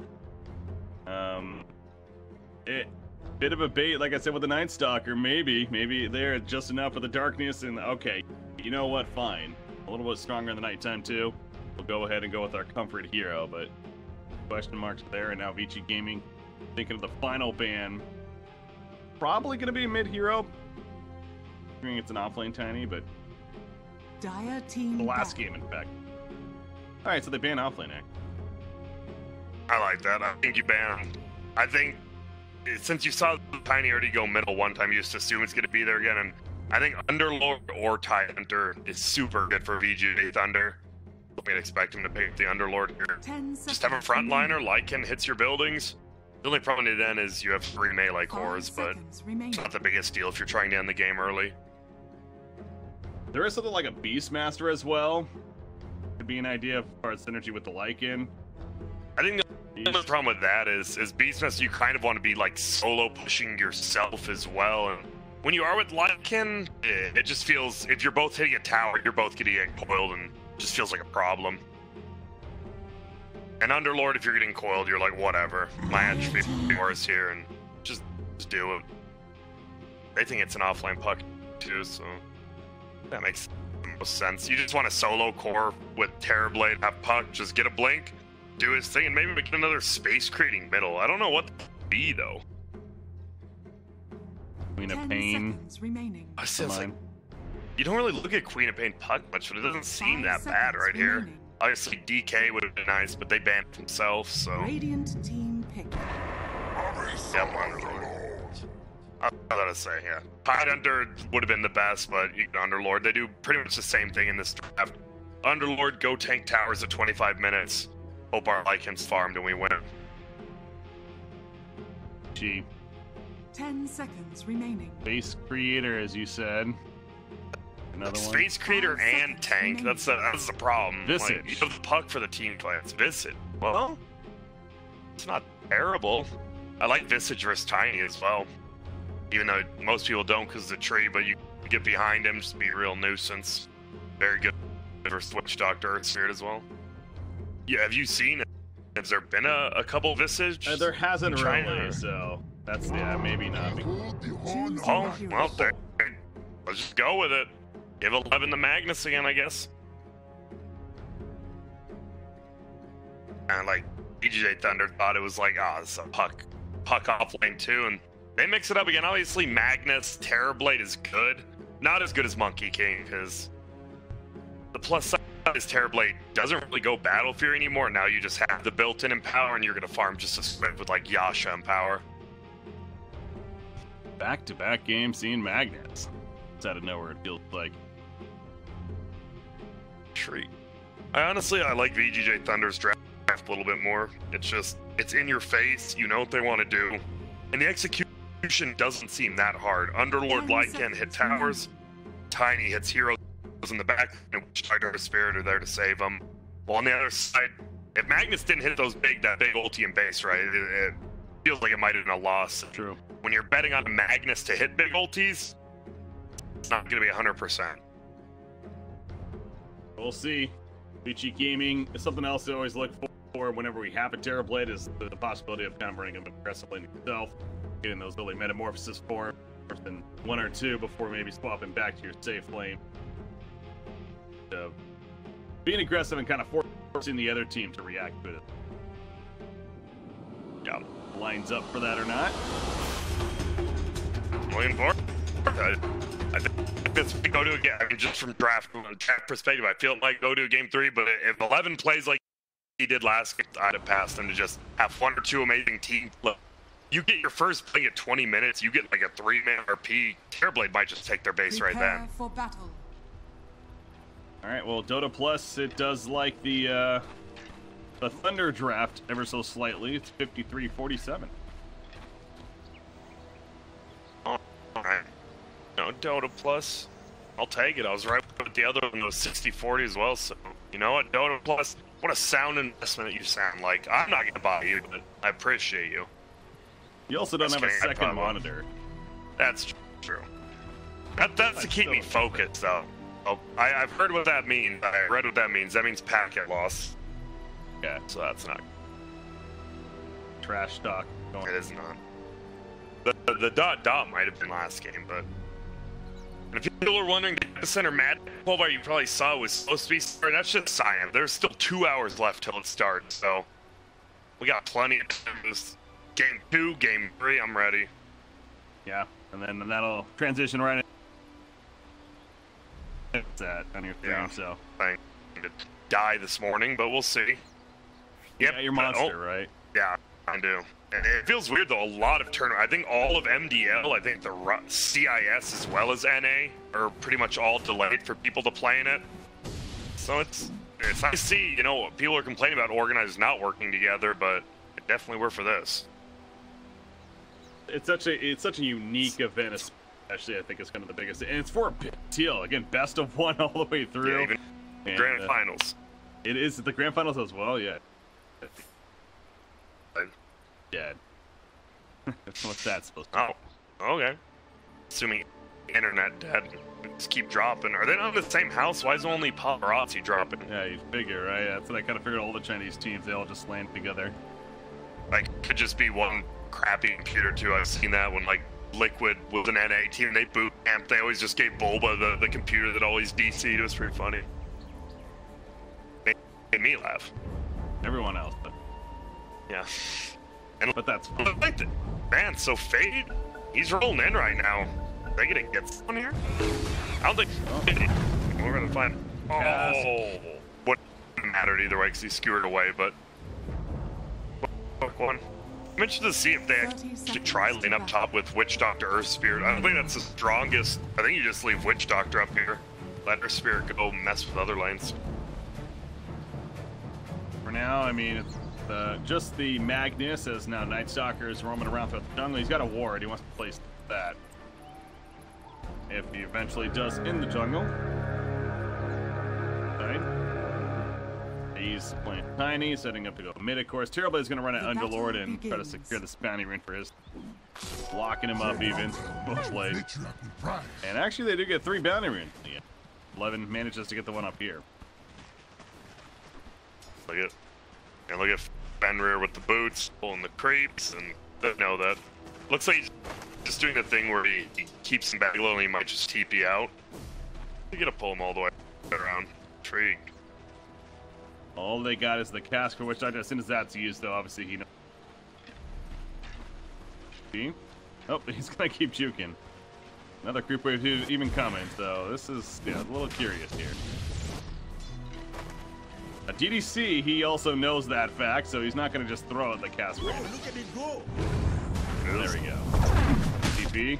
Oh, now he needs to. Oh, just out of range. That was like 1 inch too short, yeah. I don't think it would have been a kill either way, but that would have been a ton more damage. And again, if anything, it would have forced that TP perhaps, but not the case. All the way to the lane, actually. I think the big lane, I think the fact that Terrorblade is getting a 2v1 lane against Underlord, that's pretty damn good. With Metamorphosis up, he can just bully getting out of the lane, but once Metamorphosis falls, you're in a little bit of trouble. And there it goes. But he's still 72, only missed 1 CS. They're all pretty good. Magnus, meanwhile, going to get plenty of experience here. Big Lane is coming to the tower, so it's level 2, probably going to be level 2. Bottom Metamorphosis running off. As mentioned, so Underlord are not as scared. Trying to blast it itself now. It does have Firestorm up. Yep. Which, it's kind of funny. It's always good versus melee heroes, but Terrorblade being a very low HP hero doesn't affect him as much. Full games continue at the top lane, back and forth. Speaking of bottom lane too, though, Yang going into land M and trying to disrupt his successful pull. We'll take out some of it. I'll take that. Brief there. It'll match up though. Puck versus Puck versus Tiny. Puck is gonna just destroy the invis. So Puck is 9-0. Tiny is 10-1. We saw this matchup last game too, right? So. Yeah. Exact same heroes, just different sides. And I think this does benefit actually Ori a little bit more. It's so much easier to grab tricks for Tiny on Radiant side now that he's on Dire.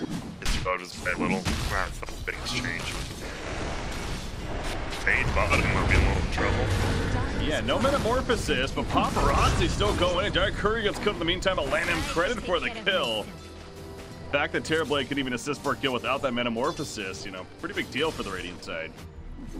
Yeah, and he has a Basilisk coming out on the chick now. That's gonna be good. Self-sustaining once he gets that. And the Dire Curry will be picked up in the meantime. Just team goal. Look at that 2K gold lead. This is not the start you want for your VGJ Thunder. I mean, you have decent late game and Lycan Tiny, but they have Terrorblade, who's free farming. That. I'm really surprised. I mean, we just saw him, obviously. He just got first blooded for helping out, but I wonder why it took him so long to rotate down. Trying to secure top lane, I guess. You have another Metamorphosis form activated, so Earth Spirit in the area, but now it doesn't feel like you would dare go on him. Dark Willow nearby as well. With boots. Yeah, move. Terrorblade, by the way, what kind of Terrorblade build is it going to be this game, you think? Hurricane Pike, and why? I'd really like, I think just the Dragonlance into Manta. We've seen some even skip Dragonlance, but I think versus 9 you need extra HP. I think Dragonlance, that's probably the Manta. Seems the most likely. Alright. Barrel roll, it's over here, and then he's gonna get the haste rune. Steal. Actually. Control 2. Fenrir is also here. It's a 4 minutes, so nighttime is upon us, and only level 2. Just going back and forth with bait. Top lane, yeah. Vici Gaming just feels like they're just playing a little bit better. A little bit actually skewers the Lycan under the tower. He takes like 6 hits. And the fact he's the same level as Lycan versus a tri-lane for what, 3 minutes? Insane. Good job by the Night Stalker pulling creeps for him. And I mean, he has mana boots. He's doing a good job last game of the tower as well. First crown put up. Underlord.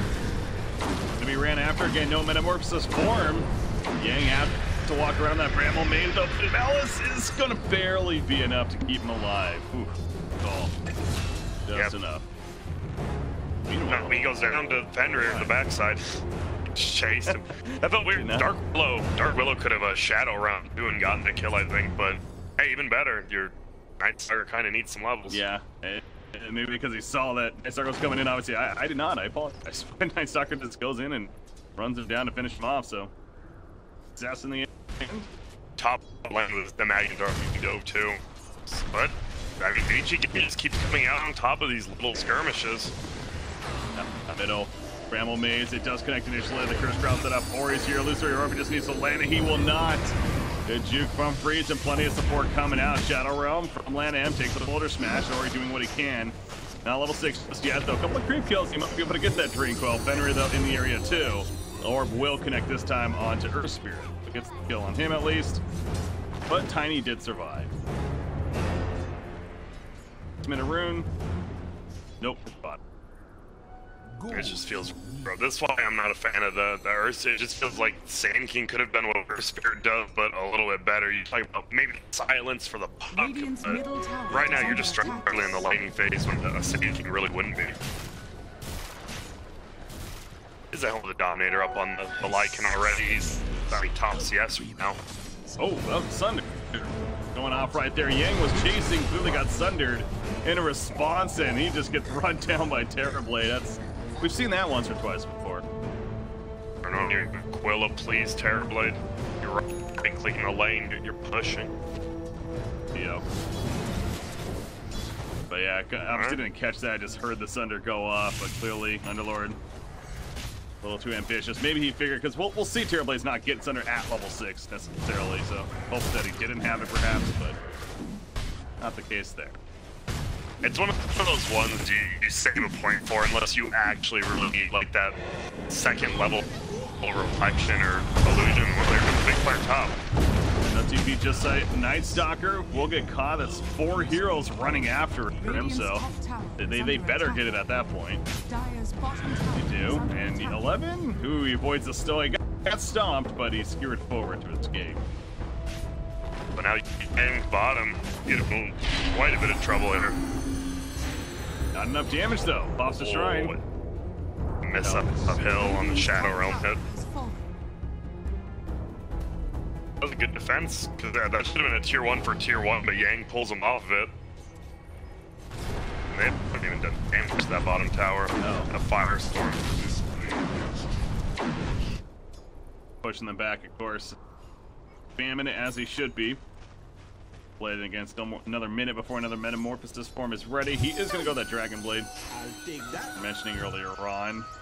Meanwhile, Ori middle lane, 8 minute, going to go for the Invis bottom. Bottle that up, but the Blink is being worked on by him next. Once you get that, it's sweet, like you said, versus Lycan. Just put it on him during a fight before he has BKB, and, well, get him nice and controlled. I wouldn't be surprised to see the Axe priority as well. Speaking of Drain Coil, no chance for Spirit. I like it. Just using your coil out cooldown. I mean, it's decent for getting these cores, but as well get these little bit of pickoffs opened up space for all your lanes. Magnus continuing to farm top lane, as again that tier 1's of course missing, but now working on his own Blink. So once again, Blink daggers, a couple of heroes going to be very key, specifically on the Radiant side.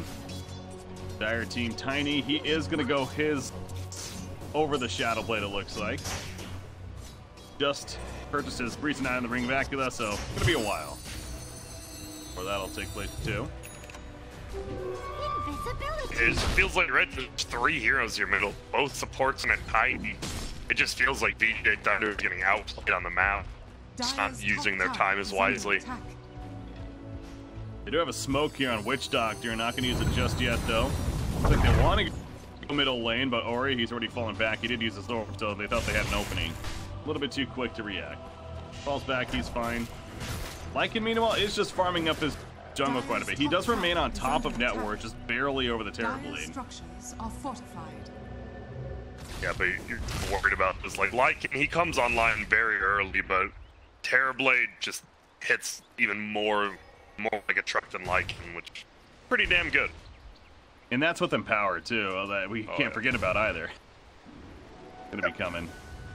Radiant are scanning. I wonder when they group up. I'm thinking it's when Magnus gets Blink or Puck gets Blink, and you just smoke up, go behind the tower with Terrorblade, just take tower, but here we go. They're initiating. They are. He does have a Drain Coil. Going to be comboed down by Tiny though initially. Out comes a Waning Rift with a Drain Coil maybe. Yes, he will. The one use, or he's surviving for now. Another phase shift, but he's not far enough. Gonna be rebuffed in time, so they do run him down. Also Maldic up on 11, but he's fine. But again, you see a lot of numbers there. Those 4 heroes collapsing to make a kill happen. They're now gonna go to the middle lane, run down Fenrir, and they probably should be successful at this. It is daytime currently, so not the quickest hero. Yep, and that was it just like ran through like trying to get vision. He just couldn't get away. Still, as you said, it's you committed 4 heroes for 2, so a puck and a support. But Timberblade continues to just farm even when they TP people down there. Oh, and here goes Metal. He's TP to the middle lane, I believe. Sylar, no more shapeshift. Curse Crown will stun him. Ori, 20 more seconds on the drink. On the RPO, it's gonna be stopped actually by the cask initially. That cask was huge. I don't know how many the RP would have hit, but at least would have hit 1, if not a couple. Yeah, it feels like a little mistake from Paparazzi. He TP'd before 11, and he like did it back farther, so 11 had the longest TP and show up. Still has RP though, and so a fight definitely could take place. He has a skewer coming up. Will he use it right here? The Drink Coil lock and freeze in place for the time being. Paparazzi using reflection as well. They did get the one going Tiny. However, now Terrorblade is pretty far up there with Ori having to fall back. Also see 11 getting low on life again, still has RP, but now it's about surviving at this point. Shadow Realm saving Dark Widow for the time being, gonna keep alive in the long run. It looks like Winning Rip on the uphill, and a Shockwave coming through to finish the job. Maldic should tick down LNM though, and indeed it will. But numbers-wise, looking pretty good for VGJ Gaming in the outcome. Even I still on the end there on Bane, who probably shouldn't have died, but still works out, man. Dark Will, you just see these delayed stuns, the Bramble Maze on like these middle. Just nowhere to run if you get Bramble Mazed. Yeah, Bramble Maze is a great tool for like these cliffs, exactly. It's that you have to run up it. There's no way to get around it. I feel that's I think that and Shadow Realm both are probably gonna see at least little nerfs, but Magnus almost blink, and he still has reverse polarity up. I think it actually was good to not hit him, because he would have only hit the Tiny, and I don't know if that would have been great reverse polarity. Fenrir. Fine, here it is nighttime, the second nighttime, of course. But like another chance to make some plays, but now, heading back to the middle lane with this team. But you look at top lane, Terrorblade's pushing it in. Metamorphosis off in 10 seconds. But with Yang here, seen throughout, he's quite the anti-push. That Firestorm span, so Terrorblade having to respect that. He has Dragonlance finish. He has plenty of support coming up though. Actually, Underlord's the one that has to be careful now. They don't have wards on this, but he seems a little bit cautious. Yeah, he seems very cautious about it. Thunder for the kill. It's gonna not be enough though. Yeah, he at least takes his life to the other full. Works out now. They should just keep pushing. You see his dire draws on bot. They're like, well, they're gonna push tier 1, push this tier 2 with a liking. Well, I like treads too. It's decent attack speed, but just the 200 extra life on liking against Puck Magnus. I think it's really smart. Top tier 1 goes down, but yeah, with Lycan, bottom tier 2, that thing's melting away. Now you have Tiny here as well, so matter of will he defend. Doesn't look like it for the time being. Metamorphosis activated top lane. They want to make this kill in the tower happen. They know Underlord's in the area. They find it and skewer him backwards. Easy kill with all the follow-up here. So they're going to lose tier 2 bottom. They will have to get back now to tier 1 top. At least a little bit. Again, they still have a blink RP, so as long as they have that, they can feel pretty confident. And in the Dream Coil for that matter. Yeah, they could definitely fight. Dire's top tower is under attack. I like this. They actually don't go back too soon, and Lycan already stopped pushing bottom, so not that big of a deal. I don't think Paparazzi will actually get this tower, but we'll see. Oh, yeah, maybe I guess if he built, they're not going to stop him. Maybe he's not going to deny him. he's doing 300 damage at 14 minutes in with that power. Right. Valiant effort not to be. Salar mentioned didn't really push all the way through to the tier 3, couldn't, as the initial response, so just farming up the jungle. Trying to keep that net worth working. Now they see him in the area with their vision, but they're not really close by enough to make a play. Yeah, Metamorphosis. If they had like Puck Boil plus Metamorphosis in there, probably would just be a free kill, but No, they can't do anything. No. Terrorblade doesn't go all the way to the Manta style. He's liking the idea of a BKB instead priority. Carolina. Look, oh man, this Lycan feels super scary. Coming. His farm is competing with a empowered Terrorblade. I mean, that's impressive. Very good news for VGJ Thunder, but again, that's only going to last so long. But eventually. And I think that's the bad thing about. Oh, bottom line. I don't really know. It's making this difficult, so they might get a kill in the end, but at what cost as the RP hits and they lose 2 supports themselves. And they don't even get the kill. Fenrir, meanwhile, cuts off Tiny. This is really going to backfire. VGJ Thunder looks like he's going to blink off Dark Rift. It's going to be so long. It's level 1, so it takes forever, and it's going to be too long. No! Oh, yes. The coil. Oh. If this was all pucked out, not have killed, but well, the full damage on break. That's, like you said, a big turnaround there. And he goes and picks up the Arcane Rune nearby, so Puck bottled up Arcane Rune. It yields on the way. Terrorblade and much more room now to finish that BKB before another fight takes place. So yeah, if you're Sylar here, it feels Necro's level 3 is going to be great, but and again, the question of what does he get after that, and we've talked about how BKB does seem like it's a pretty important tool for him. Think he goes for that next, or is it something else? It depends, right? Because if Puck just goes next to Mags, which he's not, and that would make it worthless. I think you do go BKB on that, on Lycan, to run over people. Throw 3. There goes Roche. I like that. Oh, kind of a hidden Roche. Radiant's gonna scan, so they might know that might actually give away their Roche, but I don't think they can get there quick enough now. No, they can't. Terrorblade's not here. They also have a Magnus or RP. And there's a Roshan kill, and now actually could backfire. Just trying to check it out. Fenrir at least, maybe the victim. Big size on the backlands from Ori. And a drink going to lock down a couple. Magnetized up on multiple, though, of course. Ori being run down, can't get another phase shift off, so good combo on him to take him out. And they also going to kill Night Stalker. They might get land him as well. No more Shadow Realm. Yes, they will. End up with the triple kill for Silent. They lost Earth Spirit. Now they are being pushed in both the top and the bottom lane. What do you say we find who did During that? this, I meant to buy back. Yeah, look at top. That's tier 3 they're going for. Just a Magnus, but now they want to fight.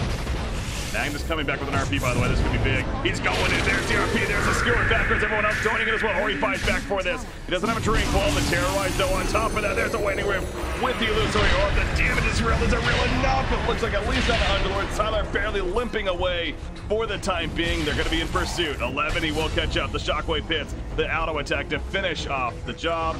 And now it's Freeze and DDC on the run. Freeze with that blink. No, Drinko will hit him for takes with that status resistance. He is going to take the stun right there. Still not out of the wolves just yet. Blink in 3 seconds. Ori going in. No, the Urn's put up, but he gets the blink off just before. But the orb is going to miss. Doesn't matter. Waning Rift will finish the job on a Tiny. So they pop the Aegis. The Bramble Maze locks him in place. He's going to try to TP out. That's not going to work. And Tiny's going to fall when it's all said and done. 11 with yet another clutch RP. Yeah, this guy is... that one felt like they kind of set up for him. The other ones felt like he was just owned, and that one was like, hey, let's all just right-click the tower in front of this Magnus. And I don't know, that feels like paparazzi. Paparazzi got to, with that BKB, instead of finishing Manta, they have nothing to stop him in team fights, unless Lycan ults and puts everything on him, so... Vici Gaming's definitely...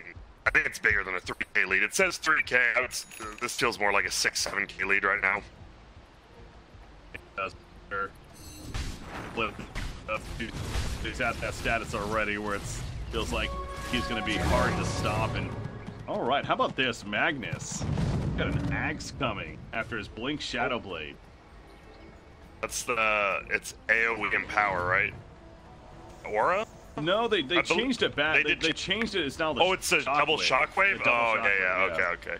I mean, we see how much damage he's doing with it. I still don't know if it's worth 4,200 gold. Yeah, a lot of gold. I remember there was a game a long time ago where we saw a similar situation where he went it, and having the same thought, it's like, is that really worth it? But when we saw it in play, it did seem like it was doing tons of damage. And I believe Twitch Tabby like really good on him. Oh yeah, of course. If you don't trust him, what's the point of even, you know, streaming, I guess? We've already on it down. We'll say it's just work with. It's crazy. Usually, we saw Ori last game was second farm, but this time 11 is just getting a lot more than him. Radiant structures are fortified. Still no Yules on Ori, which I'm a little surprised about. He's been trying to get him. Got him. Trying to hide. Oh my god, that was. That's not gonna work. He's gonna get, even if you got the Sunder off, right? Like, what do? You run for 10 seconds, and I mean, Fate is just gonna be on your butt, and you're not gonna be able to get away. So, a little bit of bad pick up. And look at this top lane. Maybe they're looking for a big gank with the Underlord ult. 5 heroes together, and they just might get one from Magnus. Nice play. Isn't it big press? And that's the problem. The like, he did go EKB on the Terror Blade. He just doesn't do that much damage, especially without the mana illusions, the extra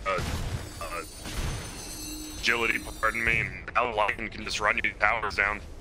Radiant's top tower. I still think EKB is the best choice. It doesn't do much versus Lycan. It does versus everyone else but Lycan. Back up, he does have Metamorphosis. BKB is still on code number 9 seconds. There's the pipe use though. They're going in, but here we go with the response, Ori. Jumping in, using the Drink Coil. He's gonna snap going out. Lycan gets caught by it. He doesn't even have his shapeshift activated. He's gonna be burned down. Again, it goes without saying, but this is a dangerous team to try to push into already. And that's not the second time where it just completely backfires for them. Buyback on Magnus happened, sure, but he didn't even use his RP. That was just more of the Drink Coil.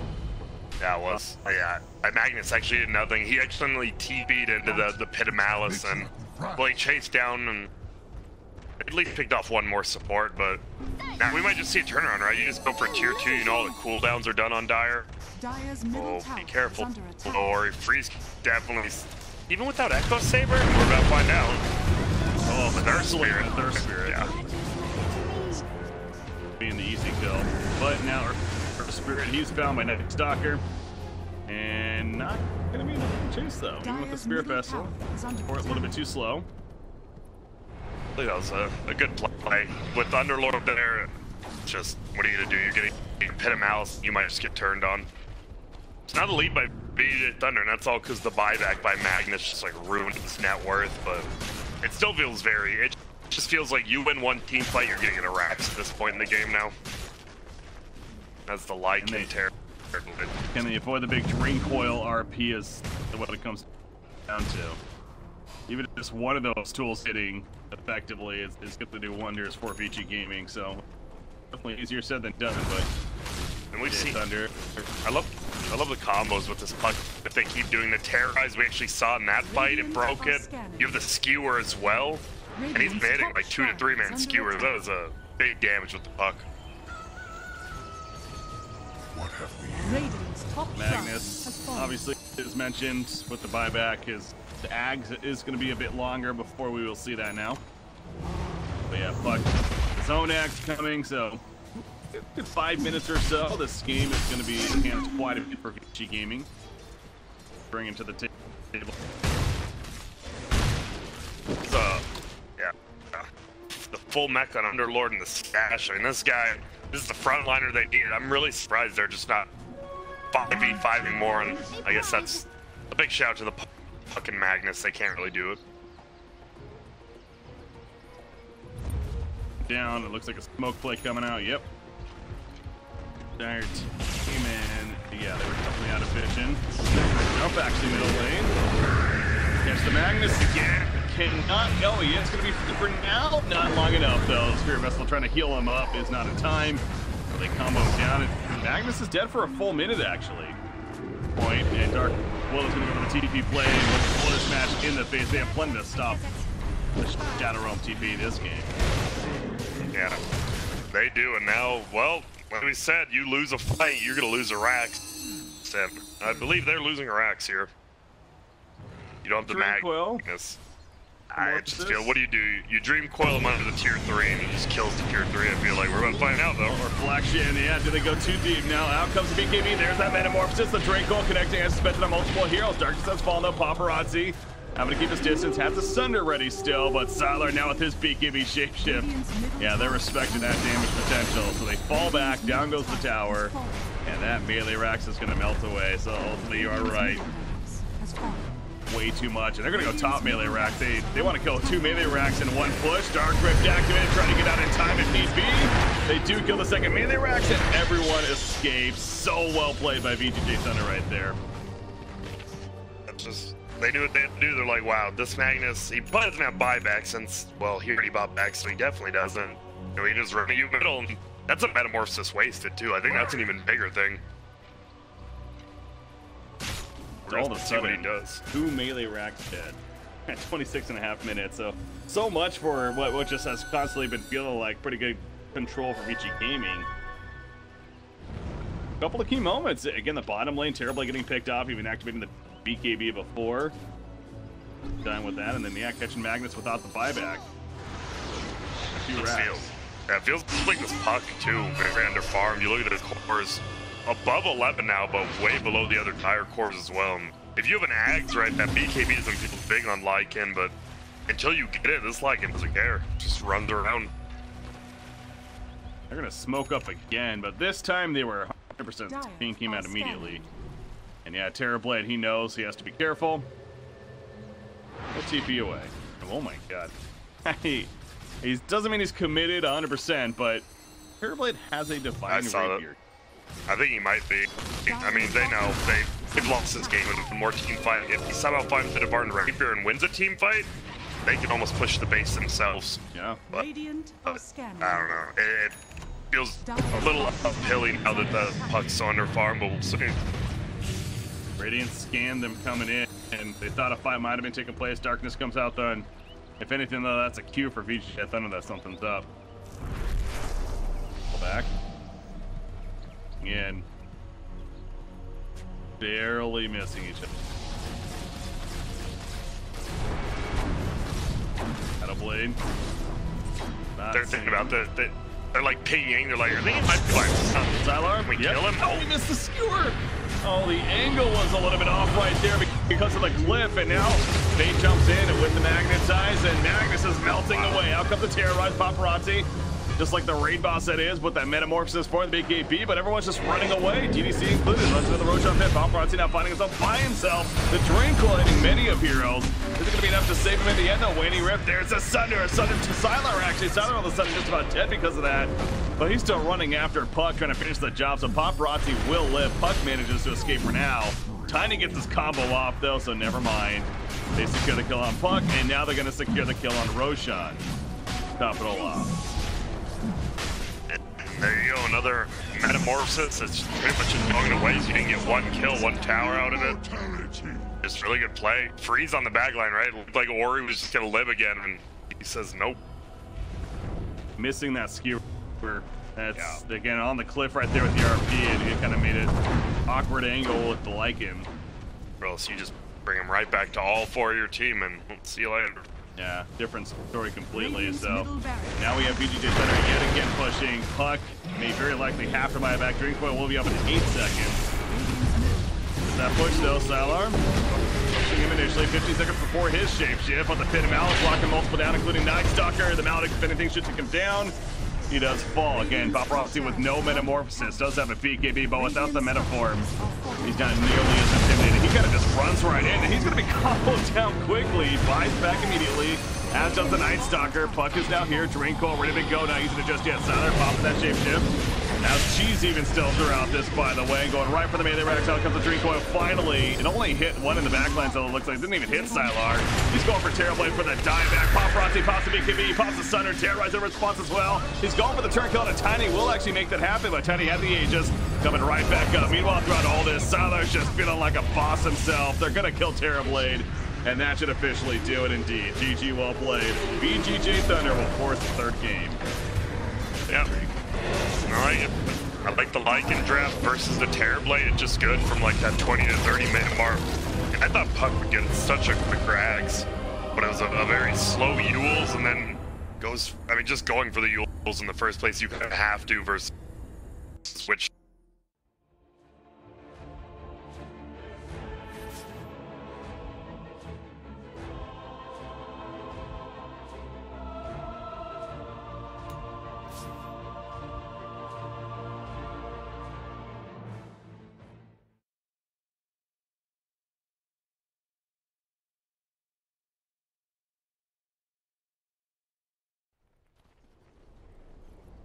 Dire's top tower is under attack. Radiant's middle tower Fast is under Aeon attack. Disc on Death Prophet. Could be an alright game for it, though maybe a little bit difficult to use against the Brewmaster. Like, it could just get popped and then you just get cycloned until the Aeon duration wears out. IG playing nicely. They've got their two smoked supports behind the Tiny, but I don't know, with 1700 HP, Arcane Gaming even thinking about going for this. Their smoke breaks. They think that somebody's waiting in the trees. They're right. They just don't see Dark just yet. He's still hidden in there. And Baboka. Alright, his Blink Dagger is going to get scouted. Nice Observer Ward placement, but what can Dark actually do? Needs some more backup to find the Tiny kill. And he's still on the wave. Dark's going to come out, does spot him, but aggressive with the immediate blink away. And no opportunity for Dark to chase that further. And Deuce is still just hitting creeps. They have lost their mid-tier 1 tower at the end of the day, but IG still with enough map.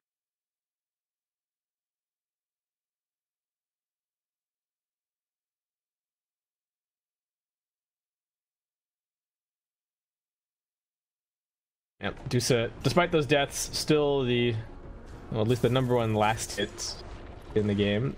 Alright, MS is just going to be going for BKB. Haven't been able to use this Exorcism for a little bit. Would be keen to pop it up top if they could. They've got the maxed out Glimpse. They've got those teamfight tools online, but I don't even know if IG are going to be offering them a teamfight. They're just kind of hunting for the pickoffs, splitting out the lanes. Team Gaming, nobody defending mid at the moment, so Gyro's farming over here, Death Prophet's pushing top, and Clockwork unfortunately just can't really push lanes. So Dark is just hitting some neutral while he waits around here top lane. He is so hungry for a kill. He's just like, please, somebody offer yourself up. But Q is hanging all the way back in the base. Baboka can burrow out. Aggressive can toss him out. They are going to try and make a go on the Medusa here, but just immediately pops the Stone Gate. Let's get Glimpse back. Getting locked in a little bit longer, but they won't connect with the kinetic field. And now Yuna might be the one in some trouble. Aggressive jumps forward. Avatar combo. Not getting the perfect combo down, but they don't need perfect. They just need the kill, and they are going to get it. Death Prophet right-clicking down the tower. Baboka comes in. There is a Yule Scepter. MS also with 2 points up in the silence. Can he prevent SRF from getting that off? Nope. TP out attempted from MS. Ooh. Storm Panda just not quite able to get that tornado off. They will chase for more though. Aggressive locking in Dark. They also get the Cyclone up onto the Disruptor. Dark's going to be brought down, and now Baboka waits. They've also got another Boulder, and it's double kill for your Sand King. They didn't get the big prize, which was the Death Prophet. They will be able to hold onto their tower, or at least get the deny. 65 HP left. Tank getting scouted here, but Death Prophet not even feeling confident to finish off the kill on Baboka. So he just gets a ward down, and away he goes. And Deuce is still just hitting creeps. XXS does have his Dragon Lance already completed. He's queuing up the Scotty, but I wonder if he might finish like a Hurricane Pike first. Just because he is playing against Clockwork and Tusk. But there will probably be other 4 stabs being built on his team right now. Ancient Apparition's working on one. Double damage for Dark. sort of the 3 supporting cast members of Keen Gaming looking for a kill here. They spot SRF. They've got the Static Storm. Can they lock him down? They cancel his blink with the Rocket Flare. Nicely done. They still got the Primal Split on cooldown for now, and they will grab that kill. Even popping Exorcism for this. I mean, the tower is only at 65 HP over here. MS should just be able to backdoor it with the ghosts, I would think, though the creep wave is soaking it a bit. He has to be careful about getting ice blasted here. Yeah, pops one card just nice and early, but the tower actually lives.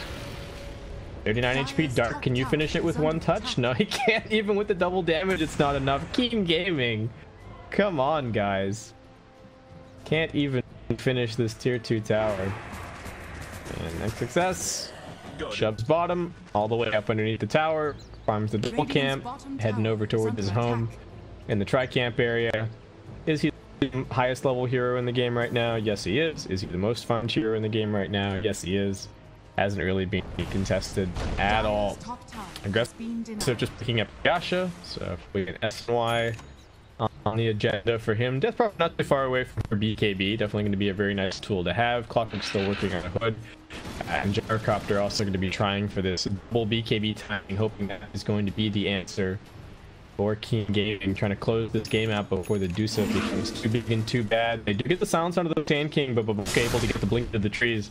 And difficult to chase him too much further. He does burst strike out of being completely locked in, but TP's out, he's fine. And the Smoke Gank squad is en route for Invictus Gaming. Not the best kill, the Tusk, but they're gonna take it. And yeah, dead before he even hits the ground. 93, 1 and 7. Old Chicken instead of hitting on the courier. All right, this is gotta be go time. They'll never see this coming.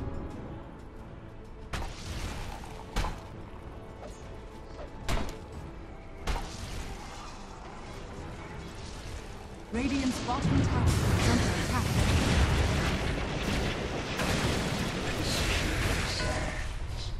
I'll talk your innards. Radiant's bottom tower is under attack.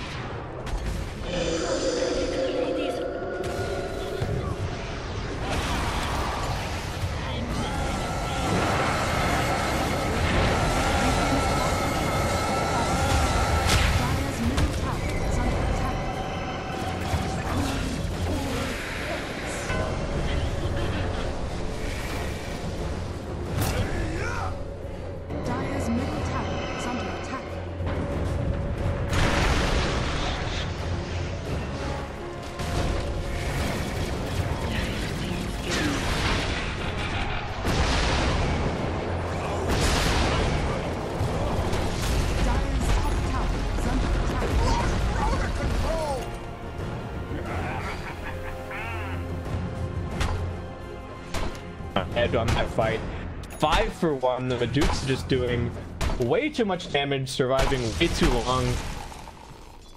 I don't know, it just took so much commitment from Death Prophet to finish that kill, and Clockwork did absolutely nothing. He TP'd in, it looked like he got Avatos comboed and Ice Blasted and just died straight away. Like, did absolutely nothing else.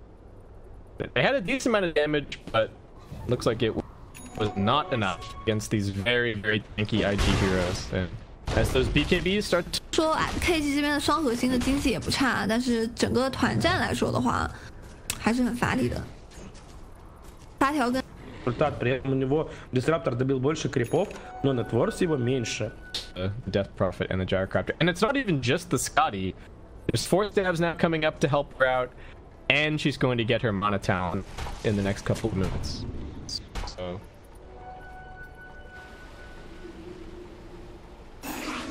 yeah, in-gaming starting to run into a little bit of a wall. They're still hunting for more kills. They see XS up on this high ground. Just gonna stand in place. Avoca ready to help out if the need is there. They're also got SRF jumping in with the Cloud. Old Chicken popping in BKB. The Medusa still really tanky. Dark jumps in. That 4-stack across, helping him out a little bit. If they can get him to this shrine, I think he will end up surviving. No, just get versus it for the last moment by the flare. But they're just going to get right-click down. 2 for 1 so far. They lose the 2 supports. Not the biggest deal in the world. MS not there at the fight just yet. SRF still chasing. Didn't even go straight for the BKB. Did opt to pick up the Boca. Only a few seconds to go until the epicenter. He's looking at Dark. He's looking at Old Chicken up here. Has been a little careful. The battery's all get popped. He gets the burrow strike out. Shark dropping low. The Shrine's still on hold there for 35 seconds. Now aggressive. Also jumps in. Nothing Dark can do. Might be able to pop the cough and save himself. MS is actually going to use the exorcism. I think that should be IG's sign to back themselves out, and it will be. Aggressive tries for the TP out. Boca jumps in with the epicenter first and 1. Dark immediately falling back into this game, sensing that this might be some kind of opportunity for them to grab a couple more kills. He knows that they have to make this exorcism worth it. They get 1 kill. Q still gonna try for the TP. Is that gonna be successful? No. Yuna just in time with the TP. Cancels it with the snowball. Somehow Tiny looked like they got a toss away on the Death Prophet and was able to escape. So aggressive still okay, but game popping BKBs and the exorcism on their side of the map, and looks like they aren't really going to be able to go and get too much more out of that fight. And meanwhile, Boca, yeah, just shoves in bomb. So even though that worked out okay for Keen in Victor's Gaming, still holding on to his 10k network, 10k experience, Clockwork buying back, slows him down even a little bit more. I'm making it.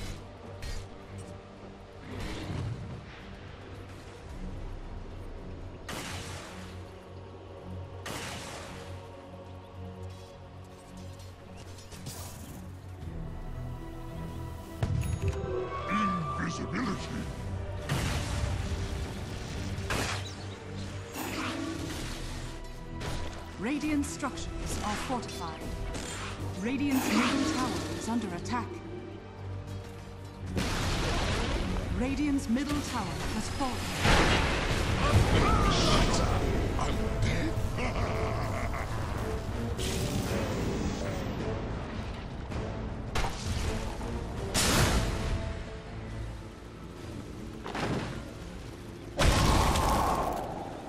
Radiant's middle tower is under attack.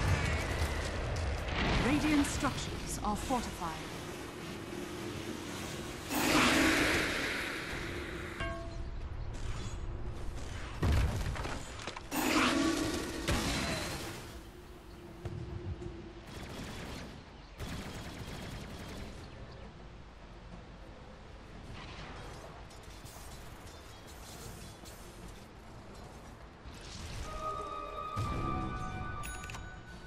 Jackpot!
Where's my pension?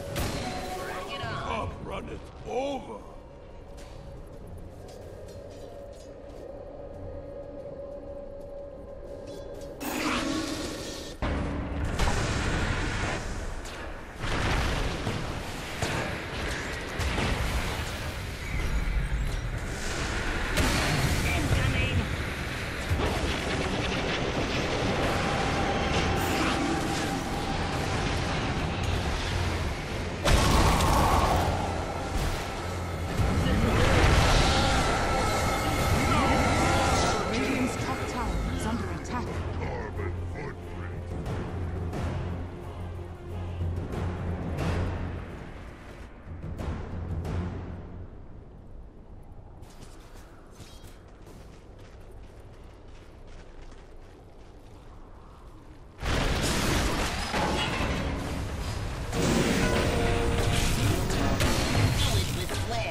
Radiant's top tower is under attack.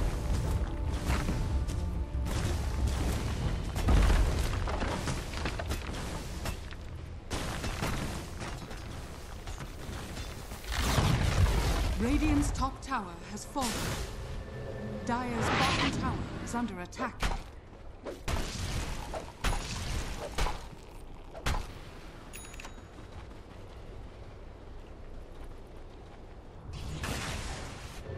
I'll take yours.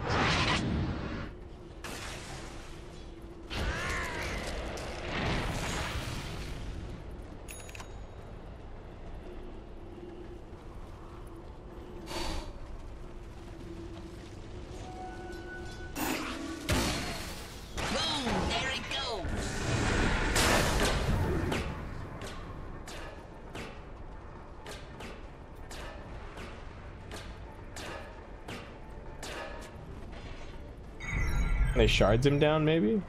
What's the plan here? Dark's still just trapped. And now Invictus Gaming are circling. But Boca's gonna spot the Disruptor once again. Is he gonna drop his spells instantly? Sentry Ward down. They don't want to use everything for just the Boca. He puts it down now, but it's already dead.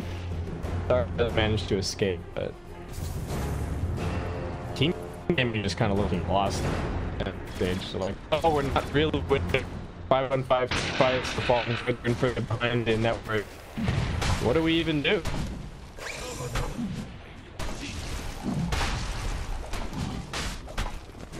He just walks straight into Russian. No concerns. The one observer ward over here, spotting at the clockwork, going to try and block his hook.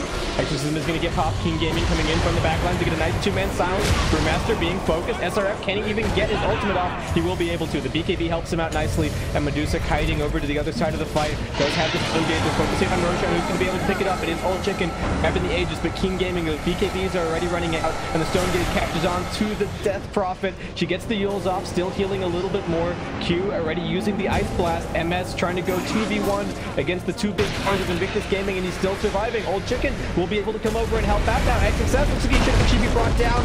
No, he just gets out of range. He gets glimpsed back into the flat cannon. That finishes him, but Aggressive is still fighting fit. Old Chicken's coming back with the Aegis, gets burn struck. It looks like he will just get chain stunned into submission, but the Snowball saves him. They get over onto Q. Old Chicken continues to fight. The Static Storm locking down a couple more. Tiny unable to close the gap onto his targets, and Old Chicken's still able to let go with the Rocket Barrage, but these IG cores are just too tanky. They live through everything. Baboka chasing for more. He's got a blink and a burrow, almost catching Yuna. It looks like the Tusk will be the lone survivor.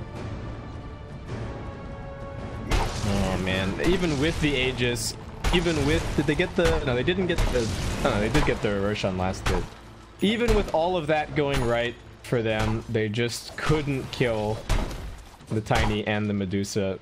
It took them everything that the Death Prophet had to kill just the Dusa, and then Aggressive was like, hey guys, I'm still here. I'm still alive. I'll clean this one up. So at this point, IG probably not in the position that they were hoping to be. I think they wanted to jam the Aegis onto the Medusa and look to go and close out the game, but if it takes them another 8 minutes of farming, I don't think they're too worried. These BKBs have already dwindled down to 6 seconds and 7 seconds, respectively, on the Keen Gaming cores. The Clockwork is still languishing at 9.2k net worth, hardly contributing any damage to these fights. And that's just Clockwork. You know, there aren't that many items that you can really buy to amplify your damage output that much. He's even opting for the, opted for the 15 strength over the 30 battery assault damage. XXS is not going to be going for the butterfly here, is instead just going for the AC, tank up his team a little bit more against that exorcism, as if they weren't tanky enough. And now they get the hook in onto the Dusa. There should be a 4-step back, next hog foot into the silence. Dusa getting locked down, but the rest of the team is coming in, and now Baboka goes in with the burrow strike that can prevent the disruptor from getting his spells off. Dusa being focused down, 4-step back towards the team, aggressive. Will just turn tail and run. The primal split gets popped. Exorcism being soaked up a little bit here, as they will just isolate the Death Prophet, leaving her in the air, but Boka comes back in with the epicenter. They're going to focus on the Clockwork this time around. Dark does manage to get force-staffed a little bit further away. Unit trying for the snowball save, but it's not going to be enough. Aggressive needs to reset so that his heart can heal him back up. There is a buyback from the Clockwork.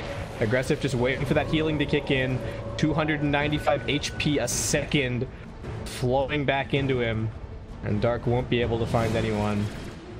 It's a 2-for-1 fight overall with a buyback expended. Without the exorcism, Keen Gaming can't really cross over the river, and IG just gonna go right back to farming. Keen Gaming do have their gem, so map control gonna be a little bit lacking for both teams at this point, but for IG, this Dusa can just keep getting scarier.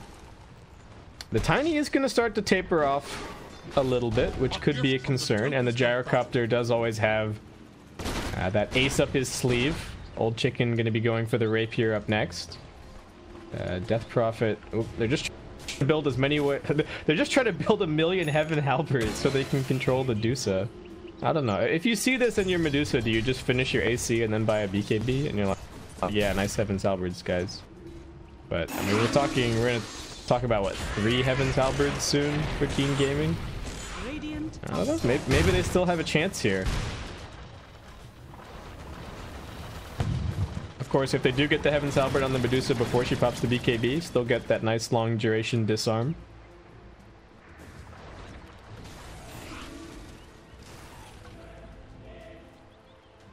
But Dusa still has, even more strength to gain in this game. Her inventory is not completely filled out, doesn't even have the split shot, uses modifiers just yet. SRF jumping in aggressively onto the Disruptor, Ice Blast, which is going to connect nicely. Q grabs that kill on the other side. Baboka and aggressive. Look for the kill on Old Chicken. He does just barely manage to escape, popping his BKB to survive.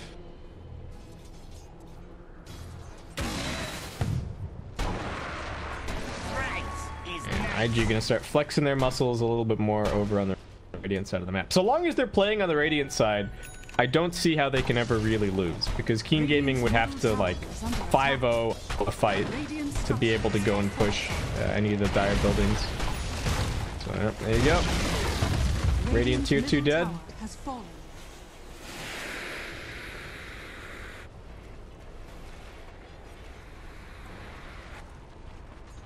Baboka just gonna go right back to pushing out this bottom lane. It's been a favorite pastime of his this game. But it is putting a lot of pressure on Keen, who will just go marching down the mid lane, looking for those kills once again. Aggressive on the front line, is going to go to the Clockwork, but doesn't even get the stun from the Avalanche. The Ice Blast comes through and has connected on the Death Prophet, despite her being used up.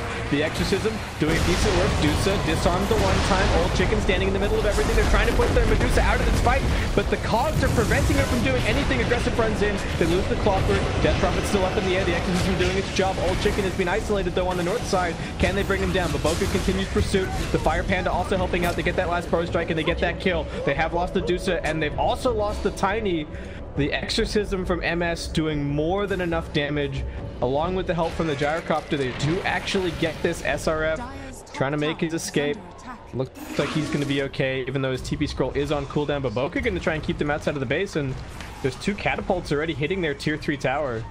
Might be forced to use a buyback. They do have a glyph. Disruptor comes in. Alright, nice heals from the Sand King. Prevent the vision, prevent the glimpse. And King Gaming, how much can they actually get here? There's the glyph coming in. Epicenter still on cooldown for a little bit, as is the primal split. There's 3 heroes pushing into the base, and nobody really willing to buy back, or so it seems. Maybe the Ancient Apparition will buy back as soon as they get the jump here. Baboka going in, gets the burst strike out into 2, but Yuna spots SRF in the back lines, isolates him with the snowball. He now manages to jump past, going onto the disruptor. BKB gets popped, only 1 more auto attack, or 2. Maybe hoping for a crit. Does get it at the last second. MS still just being controlled. There is a Yules for Baboka, and it looks like even without any buybacks expected, IG will be able to hold.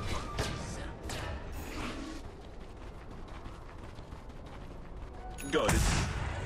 Alright. Gyro 3k gold towards the rip here. Brewmaster is building up a nullifier. Brewmaster's damage actually getting pretty strong as this game is going on. Does the Dusa have her AC just yet? No, not quite. XXS has actually been dying pretty reliably in these last few fights. Gyrocopter actually doing so much damage in that last fight. I think he had like almost 5k damage dealt. And aggressive. Can they find Baboka? They're coming in the epicenter damage. No, maybe not. The Ice Blast coming in, but they've actually got the snowball save. That's not going to connect. Now Old Chicken pops the BKB. They focus on aggressive. The 4th step helps him a little bit. Aggressive might be able to turn around and finish him off in just a second. SRF also coming in. He's got the primal split. Old Chicken's not dead yet though. And now MS will be able to pop the exorcism. Aggressive gets 4-staffed a little bit further away, but Yuna finishing him off. They now rely on the Medusa to finish this fight, but the Death Prophet might be able to close the gap. XXS knows that he's in a lot of trouble, especially when he's used his Hurricane Pipe already. He does get disarmed as well. Dark still surviving inside of his cog. Static Storm Kinetic Field getting dropped on the high ground, not really catching anybody. They're looking for Baboka. He's still got Epicenter. That's going to do decent damage. He wants to jump in on MS if he can. They've also got the Ice Blast, throwing it over toward the Death Prophet. The Glimpse comes back. They now nullify the Death Prophet, right-clicking it down. XSS holding the high ground. MS pushing too far into the fight. Didn't have the backup of the Gyrocopter, and now Baboka might be able to look for more. SRF also chasing. Old Chicken just wants to clear out this wave.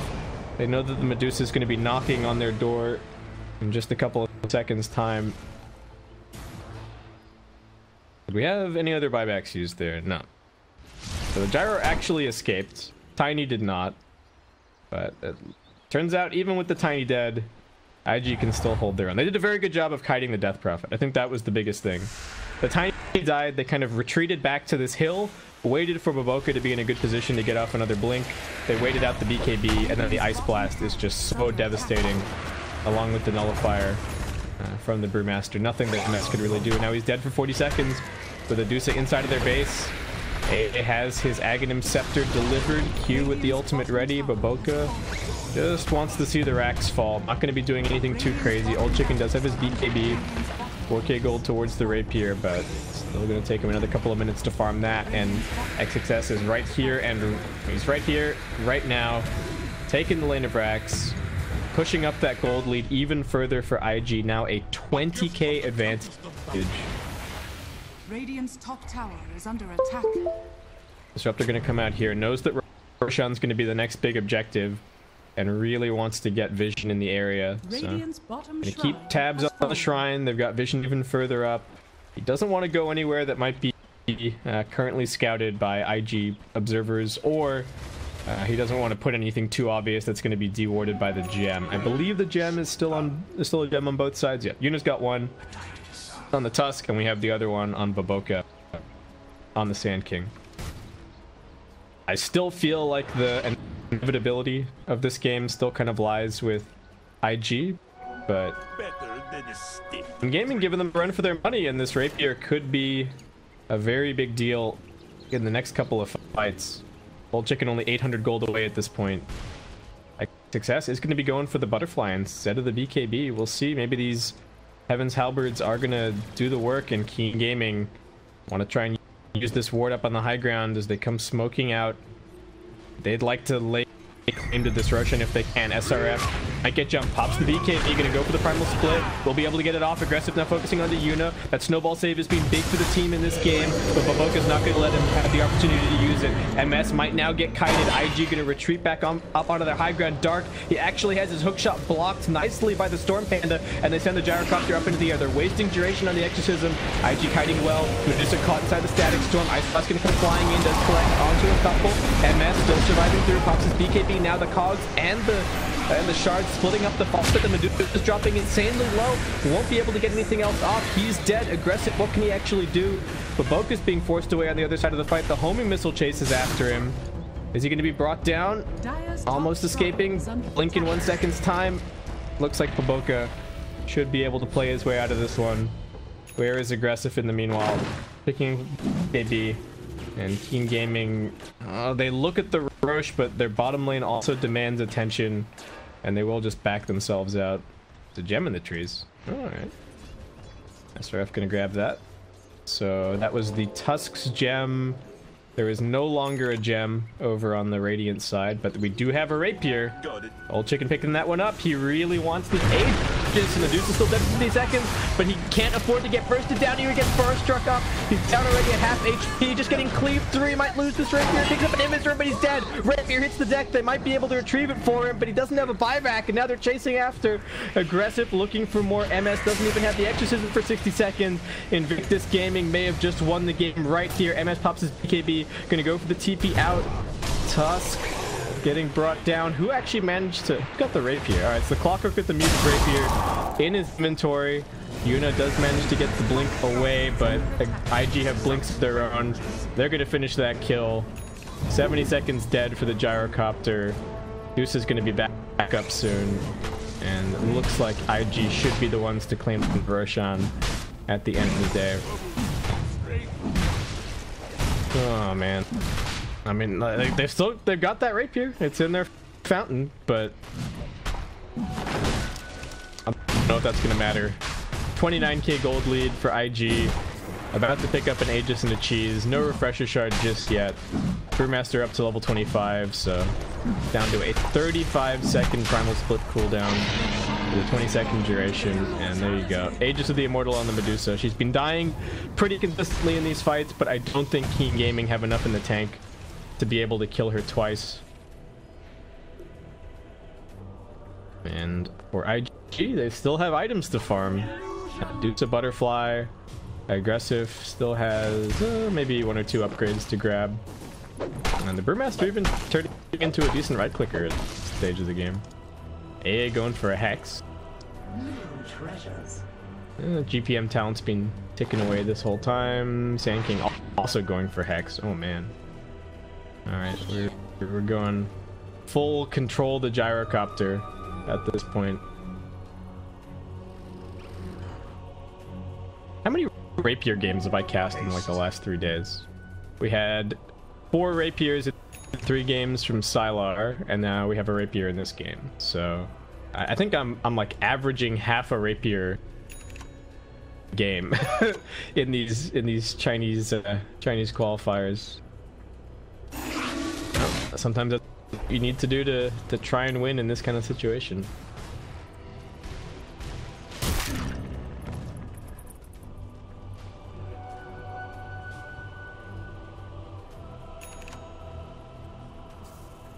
IG content to just come around, do some dewarding. We got an Ags now up on Baboka. Master going to be going for a Radiance. Maybe a little bit late for that, but yeah, I know. SRF's like, yeah, maybe I don't need Radiance at this point. Maybe I'll just get an Octarine core. Spam that ultimate non-stop. Finish off the shrine. Don't want any random TPs coming into their backline. And I think at this point, King Gaming might actually need to go for a wraparound play. The Aegis Medusa is going to siege their base, and I think they just have to go and catch the backlines. Burst the Tiny, burst the Sand King. Has to be the best situation, and just leave the Medusa until last, but not the case right now. Medusa's just going to work on the tier 3. They have to find their angle. Dark, let's jump in. Aggressive himself, but there's multiple points at. getting him out of there. They do get the glimpse back, aggressive, forced to pop his BKB, and I think that's a pretty long duration, 9-second BKB used. As IG will just reset. They don't quite manage to claim the tier 3, but the exorcism was used by MS. That's the big reason that IG are resetting. They're just waiting out the exorcism duration. The unreliable nature of this clockwork initiation is really coming back to bite Keen Gaming. Regeneration. Like if they have an actual stun, then you can at least kind of try and stun the Tiny while he's facing forward, or chain stun him while he's facing forward. But Clockwork comes in, and then Tiny just immediately turns around and gets force staffed out. Doesn't help that he's got the grow status resistance as well. They are going to be able to force the Medusa into some cogs, do a little bit of damage to the mana, but not going to be easy to fight without that exorcism. Still 80 seconds to go. Olchicken going to come in, start laying into XXS with the rapier, but Boca manages to jump onto one. It's only MS, and he gets nullified straight out of his Yule Scepter. He's going to get focused down. Good snowball save, but that might drag him a little bit further outside of the base. SR now pops the ultimate. Where is this Gyrocopter? Does he even have any flak charges? He's actually got the flak on an off cooldown, but doesn't feel confident to commit. They will buy back on Death Prophet, but still doesn't have the exorcism, and IG already broke down the top lane of Rax. They're keeping the Death Prophet away from the fight. Where is the Gyrocopter? Olchicken is the only hope for King, and he gets caught by the first toss. They will be able to force that from a little bit further away, but he's already down at half HP. Aggressive, sending him back to the fountain with one more auto tag. Dark trapped inside of his own cogs. He gets off a final hook, but that is going to be the end of it here for game 1, as IG will send Keen Gaming packing. Had a decent start. The Gyrocopter looked like he was doing with the rotations from his supports, but IG just didn't really care. The Dusa died, but the Ancient Apparition just came right in, soaked up all of that.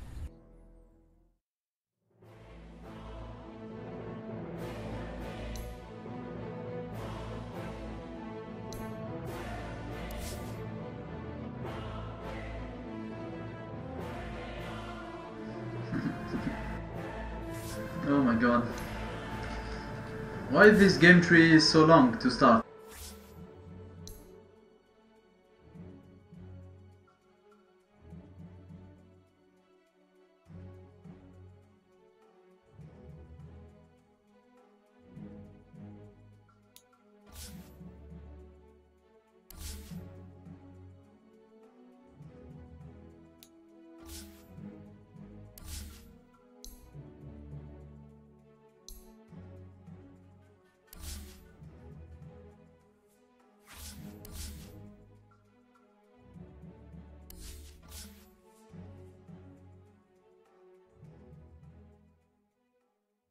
Radiant team ban. Dire team pick.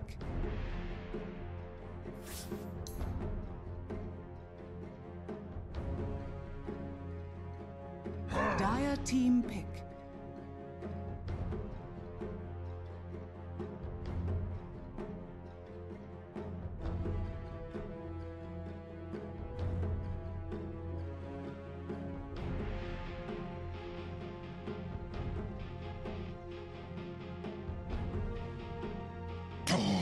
Seconds remaining.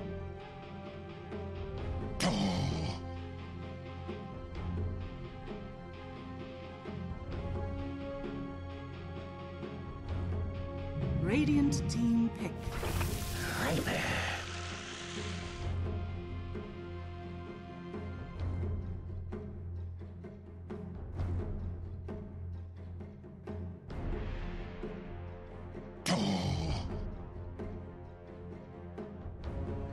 Seconds remaining. 5 seconds remaining.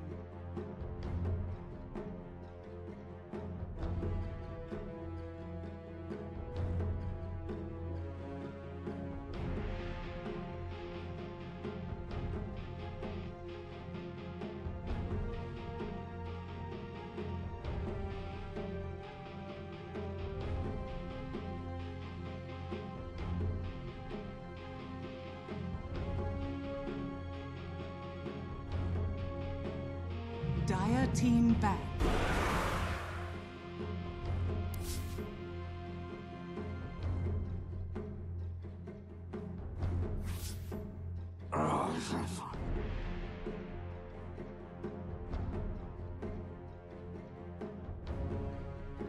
10 seconds remaining. 5 seconds remaining.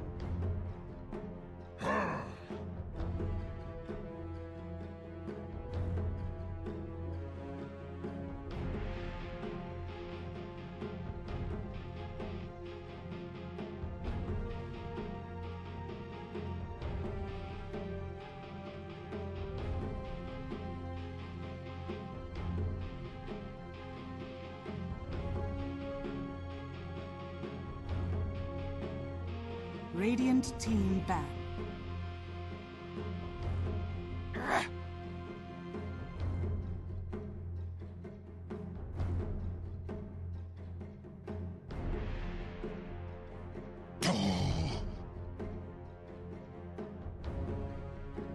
Ten seconds remaining.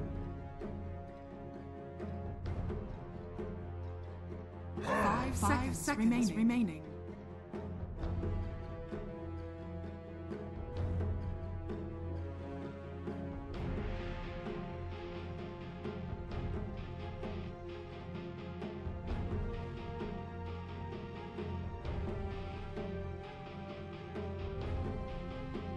Radiant team pick. Dire team pick. Lycan.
Phantoms. Choose your hero.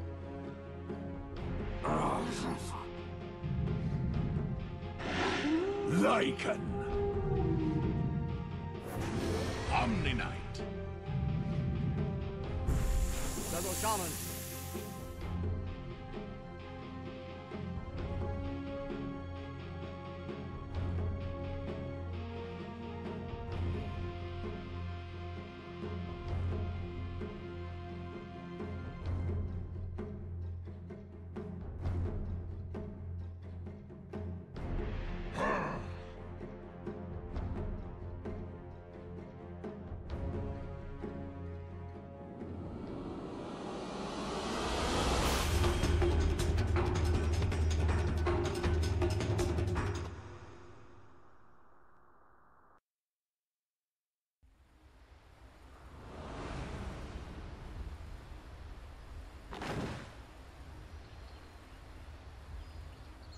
Prepare for battle.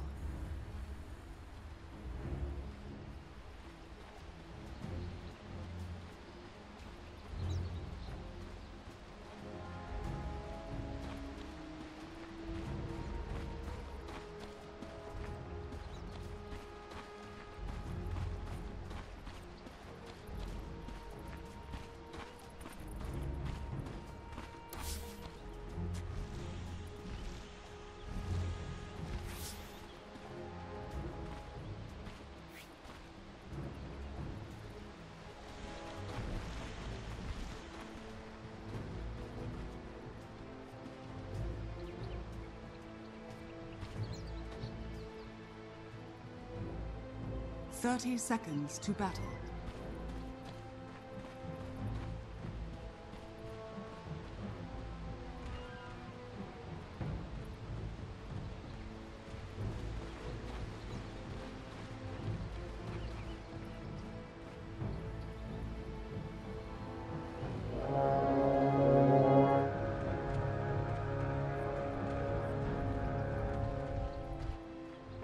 The battle begins. A time. No, take that. Money changes hands.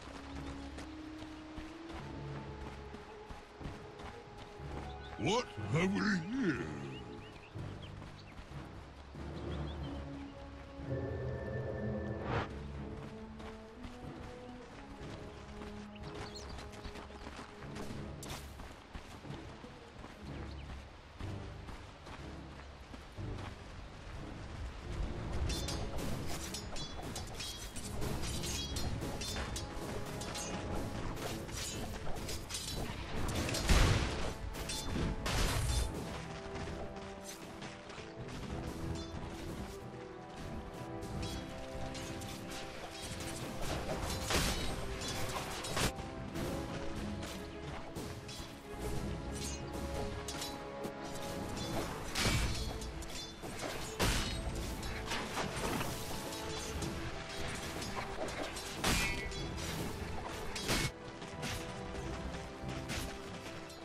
First blood. First blood. Let our great combat begin.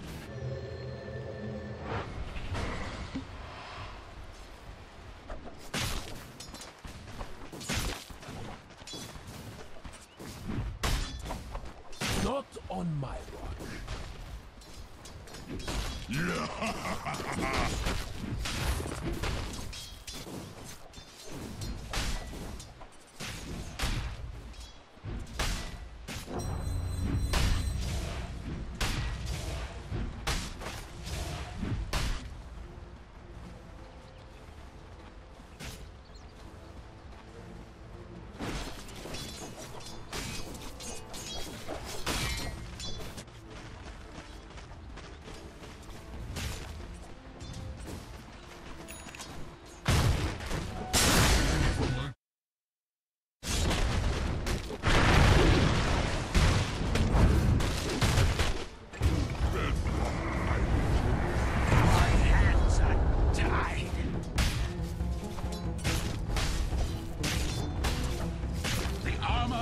Omniscience.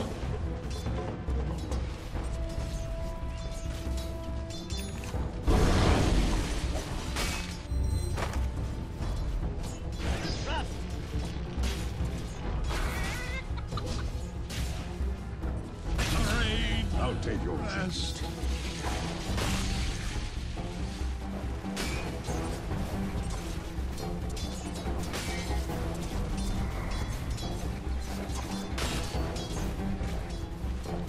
No good for you.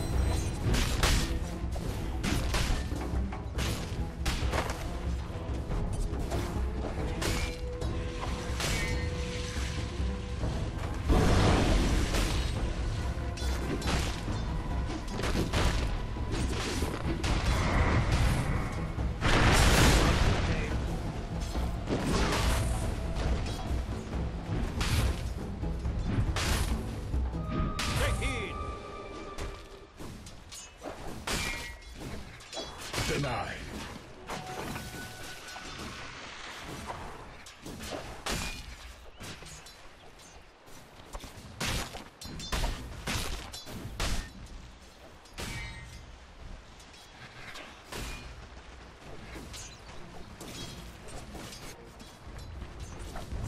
Dealing shock.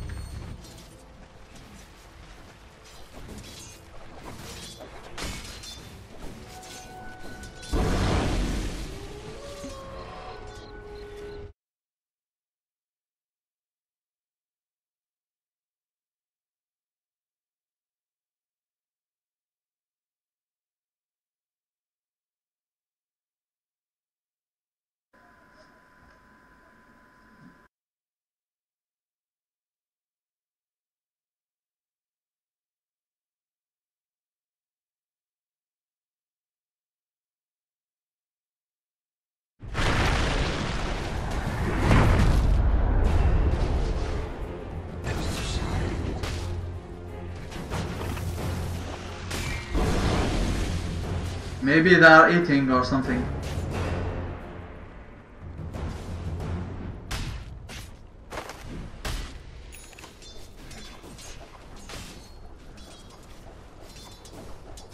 No.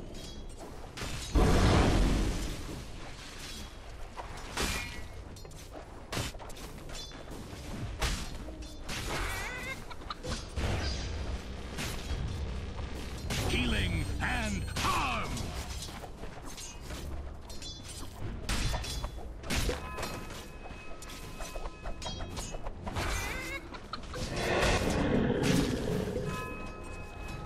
No sorceries avail.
Dire's bottom tower is under attack.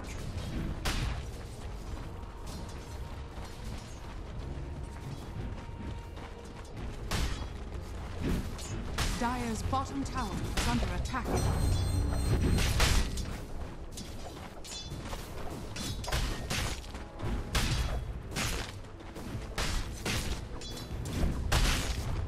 Blessings.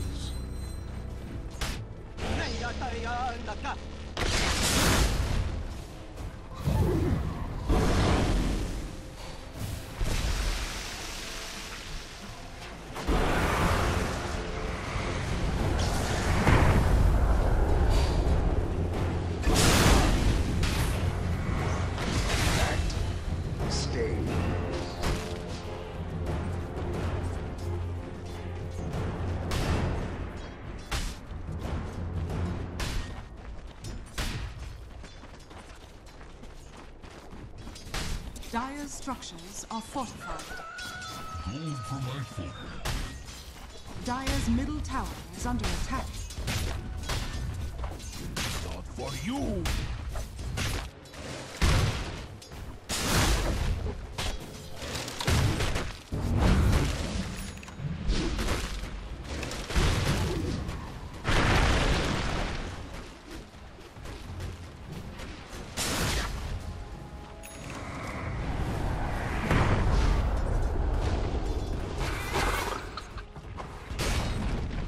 Dire's middle tower has fallen.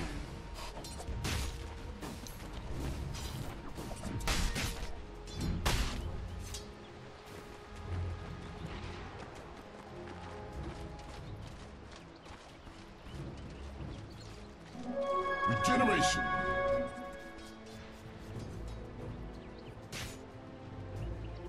Fortune's changed.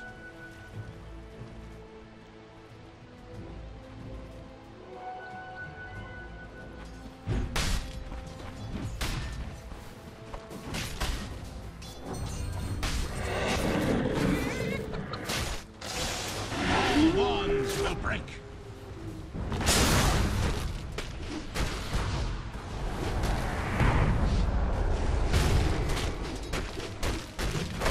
Dire's bottom tower is under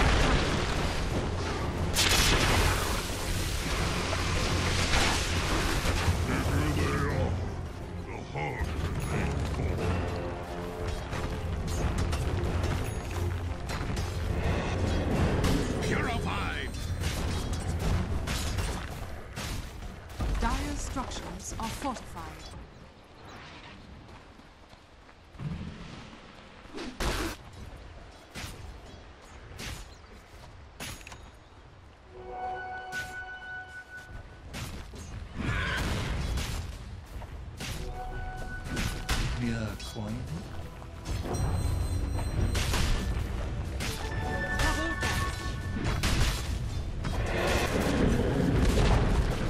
Dire's bottom tower has fallen. Dire's top tower is under attack.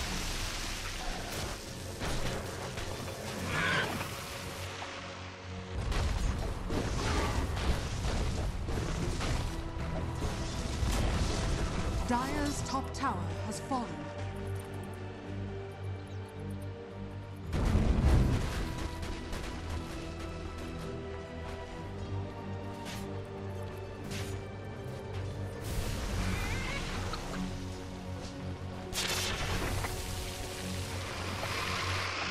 Dire's top tower is under attack. Dire's structures are fortified.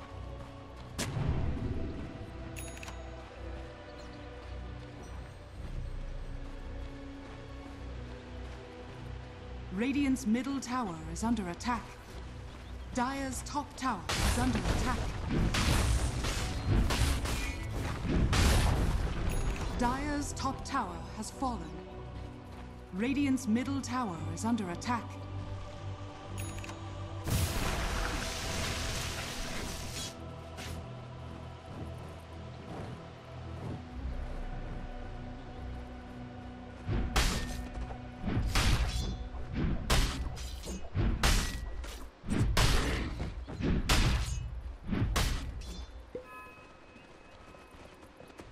Dire's bottom tower is under attack.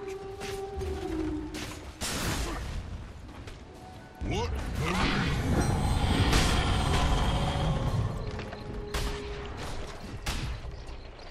No, take that.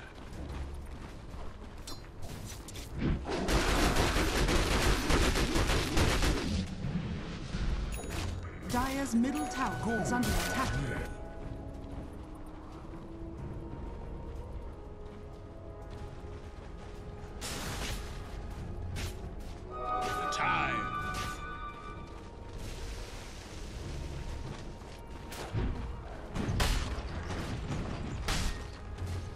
Dire are scanning.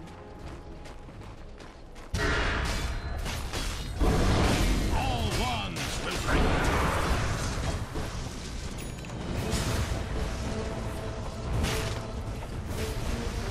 If I join with the omniscience.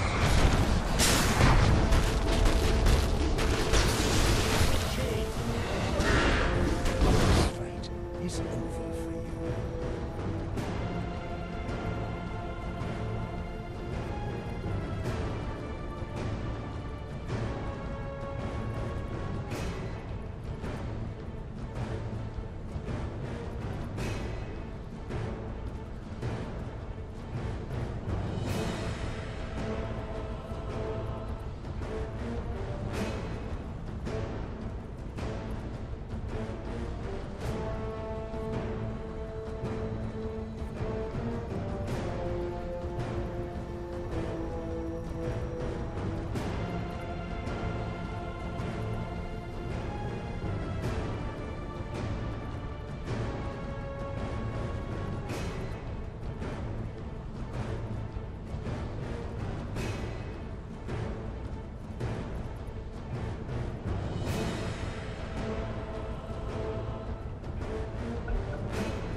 Choose your hero.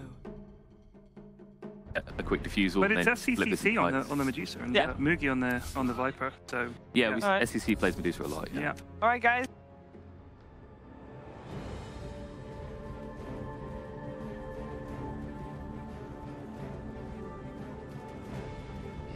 Opponent team pick. Last banned like 3 times and just ignored the other ones. Yeah, Gyrocopter again though, making it all the way through, but we have not been seeing him. So it's crazy. I don't know. Just his old being 45-second cooldown with what it does. Some of the best leaning tools in the game and flag cannon. Just amazing. I wouldn't be surprised. I think it's decent on VGJ Thunder. It can be a little rough versus tiny Elder Titan, but no. They'll go, yeah, sustain. You have Abba, DK as your last picks after you see Disruptor Elder Titan. I like it. A lot harder to kill DK middle with Disruptor. Were they the team that ran the Abba DK earlier? They were not, because it was Vici gaming versus Rockway. Oh yeah, no, so VGJ 5 Thunder. seconds remaining. Sister team did though. I'm sure they've learned some strategies against each other. Are they in the same house? I was thinking that. I actually just don't. I know they're like all in the Shanghai area, at least most of the teams are, but yeah. Alchemist. Oh, what? Oh. Okay. Holy that is smokes. And it's a paparazzi out. That's a little bit of surprise. Yeah. A big bit of a surprise. Yeah, no, that's a better way to put it. This is not a hero. You know, we see him all the time. It's like, oh, we don't see this hero. Man, this hero just died. We do not see Alchemist at all, and I thought it was for good reason, but yeah, I think we saw him. He got played once at a major like a month ago, and it lost. And I think once at a minor, and it lost. And well, this is an elimination game. You lose this game, and you're out. So you have to be pretty confident in this. I do like that. There's nothing you talking about. Oh, Rubik. Rubik really has Sakuchi, and that's it to steal. Maybe Tiny stun. This Rubik is gonna have to pretty much work on his own without the other abilities. Yeah, I think Sakuchi is kind of the biggest thing. We'll probably see him with that most often. Look at this razor skin again, man. I've never seen it. He's like a witch. That is pretty badass, actually. And he also has the glow going. So does Abaddon. Notice that that's pretty popular in China with some of these. Apparently really expensive for that too, but you know, it's Chinese stuff. They're just fine. And that's super. Well, hopefully we don't have any more, I mean, internet issues always do. If I assume that was a big reason it was a little bit late on this game, but hopefully we don't see any during the game, because you want the best out of possible, and I believe the pause go hand in hand. Hoping for the best. So far, again, the whole day, it's actually been pretty good, other than the slight hiccup here and there, so figuring the last game had that hiccup, the delay, but we are into the game, so let's not even talk about it. 5-man moving towards the bottom lane from Vici Gaming. They're probably going to smoke up eventually. I like this. Do they have a smoke? They don't even have a smoke. I like this. You see the Iron's Razor, if you go middle against that Alk, and I mean, that's the best matchup you can get. Alchemist will still get a little bit of farm at the early levels before Static gets up to level 2 or 3, but should be pretty dominating for Razor unless someone's helping the Alk out. Why the hell do they go the Alchemist? I mean, let's talk about that for a second. Like, what is the reason?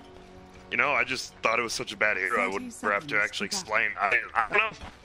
I think it's a decent damage dealer in the 20 to 30 minute mark. He can farm very quickly, and you know, it's always decent late game. There we. Honestly, I feel like a lot of other heroes do what he does, but better. Besides the making gold thing. Well, yeah, no, naturally that's going to be where he shines, of course. They could just get run over, right? If somehow this Razor just destroys the middle, Abba doesn't have a bad lane, your towers are just going to get run over with DK as well. It's going to be hard to end the game, though, right? Elder Titan Stomp, Weaver Bugs, and Alchemist Spray. That is a lot of uphill defense. Yeah. Oh, boy. Yeah, push all the way through, of course, so. He's already back. DK coming back. Hopefully a quick resume. 3. Yeah, I'd also like to look at Alchemist, the idea of who he's potentially could give Ags to as well, and it's not too bad. I mean, Disruptor and potentially even a Weaver could be interesting. It happens to go really, really. Then you just whatever. Just give it to everyone. At least that you get stat no matter what, even if you don't have an upgrade. Yeah. Elder Titan one is disarm like 7 to that. I mean, you never know. Be useful. I just feel like the Radiance is gonna stick around. They won't be too worried about this Elder Titan Disruptor now that they have DK app, and I think they might just run over the lanes themselves. Siler's struggling. It's just him. Game's hard. 3 disconnects and connect, yeah. These voice lines sometimes. Like, that's a fun one. There are some really annoying ones. No, I actually short, sweet. All that matters. Frankie, what are you gonna get breakfast after this? Or are you sleeping? What's your plan? I'm probably gonna get some sleep after this. That's my game plan. I got a little bit of sleep before going into it, but yeah, the idea, that's what I've been doing these last couple of nights. Cast, and then eventually wake up in the afternoon. I know you have plans, other plans. Yep, To stay up now I'm longer. sad. I was hoping between the break I could get some McDonald's, but there's gonna be no time for that. McDonald's doesn't deliver around your parts anymore? I mean, they probably do. I've just never, I don't know. I like it. It's like, I like to go and get it. Weird as it sounds. Yeah, no, I'm with you there, especially for I'm already eating McDonald's. If I get it delivered, Jesus, where is my life? What am I doing? I can't even afford Dota Plus, but delivered $7 Postmates McDonald's that costs $3. Oh, there we go. Now, Tiny, we already see some rotations because they have a ward bottom. They do not want DK versus turn, and they'll just move Tiny up. A gift from the center of my house. Safe lane DK. You mentioned matching up Razor against the Alchemist. There. I like how we did talk about the Tiny, we just haven't seen it offlane that much, and it is played by their offlaner 11, but it'll be in the safe lane. Alright. Start the, there we go. Yang's on a mission. God, that bow is insane on that hero. Just keep really keep going. A little too much. This is gonna be tough for Paparazzi for trigger middle, as well as starting middle. Bottom lane though, you do have the aggressive trial lane coming out on Vici. Being pretty aggressive, Sylar.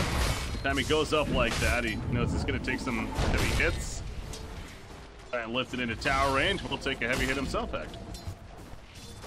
I'd like if they somehow got a better block, because look at all the lanes, like, already pushed in Radiant's favor. If they had space for this Elder Titan to move around, it'd be a lot better, but it's already so close to Radiant Tower. Yeah, it's just gonna stay, yeah. Middle lane disruptor, yep, that's where he ends up. Thunderstrike on freeze. Here comes Fade though. Block is not really successful. Got the link up on a Paparazzi, but it's a little bit too far. But now Disruptor is in a bad spot. He was blocked himself on the other side. The pulse is going to connect and it gets the kill. Plasma fielding. First blood for freeze.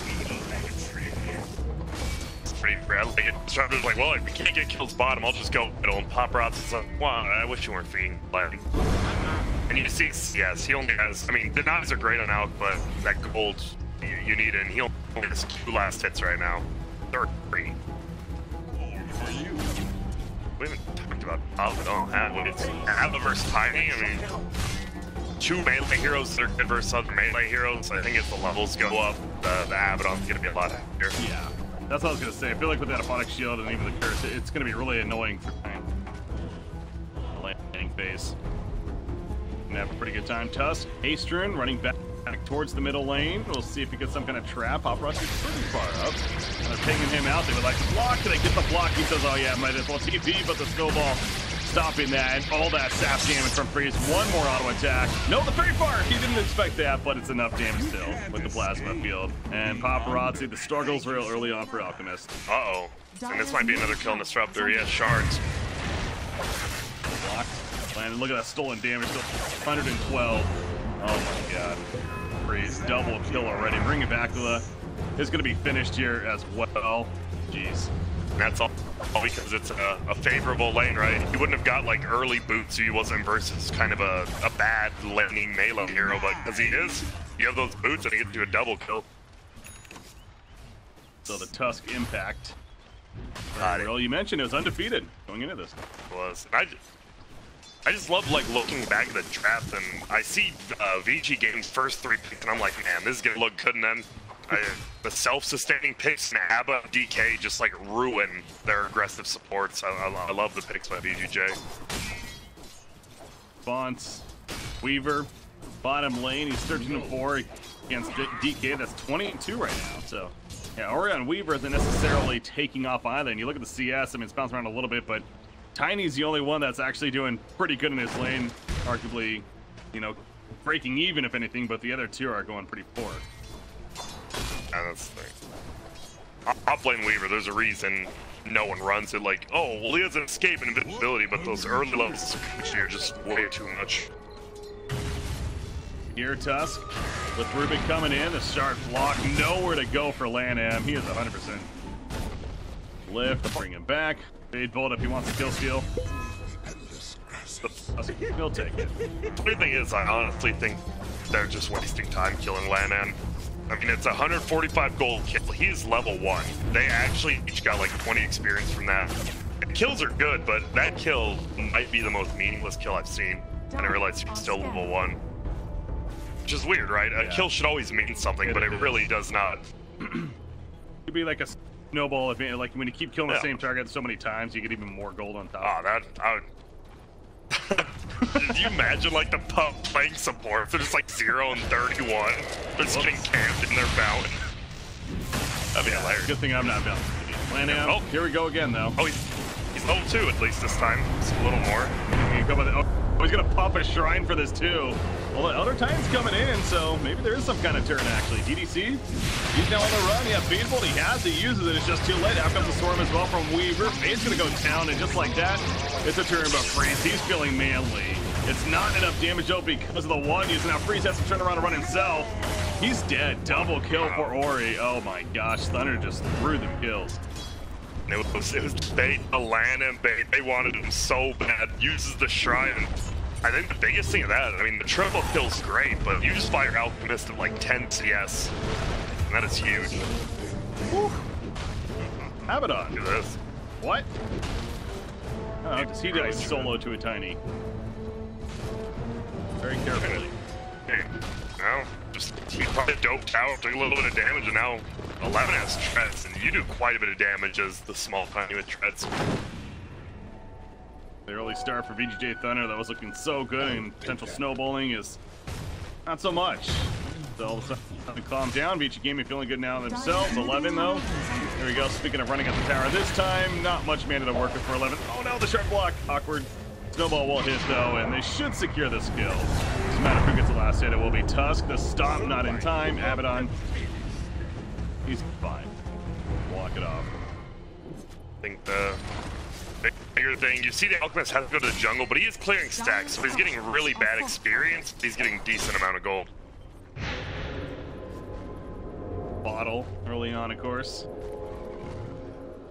Now with the shrine in session, so okay, Alchemist. How nerfed. That experience is just nerfed so much. I mean, the gold, it's great, but you do need levels as well. He's not getting any here.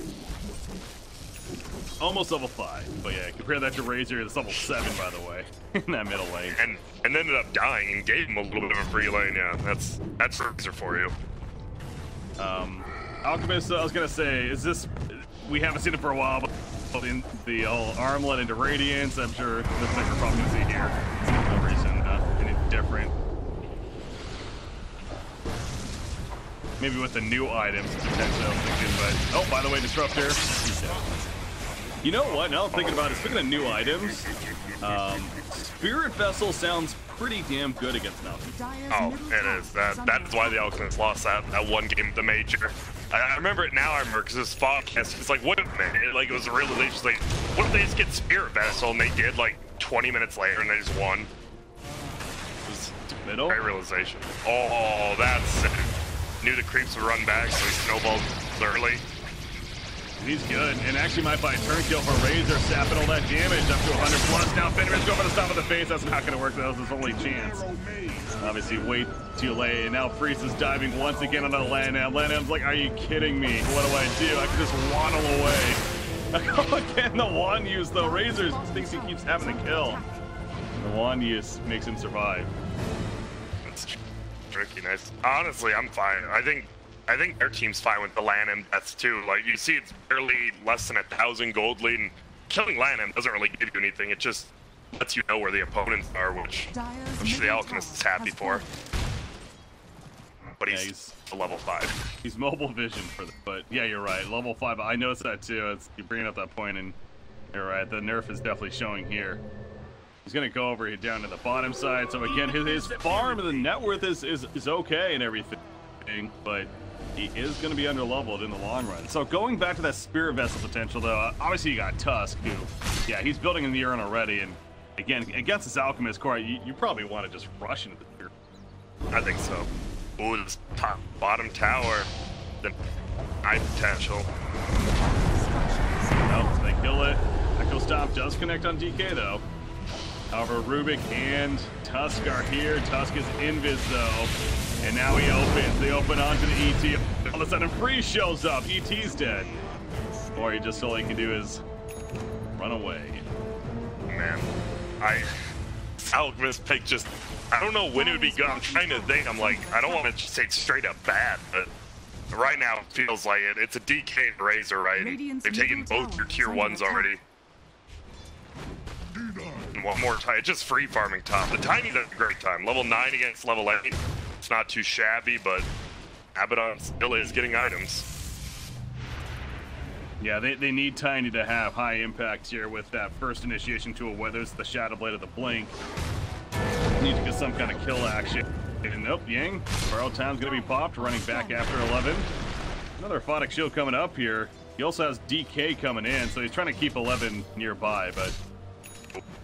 And they know something. Oh, that was a nice scan. They scan on top of their own shrine. It was red, and he's out.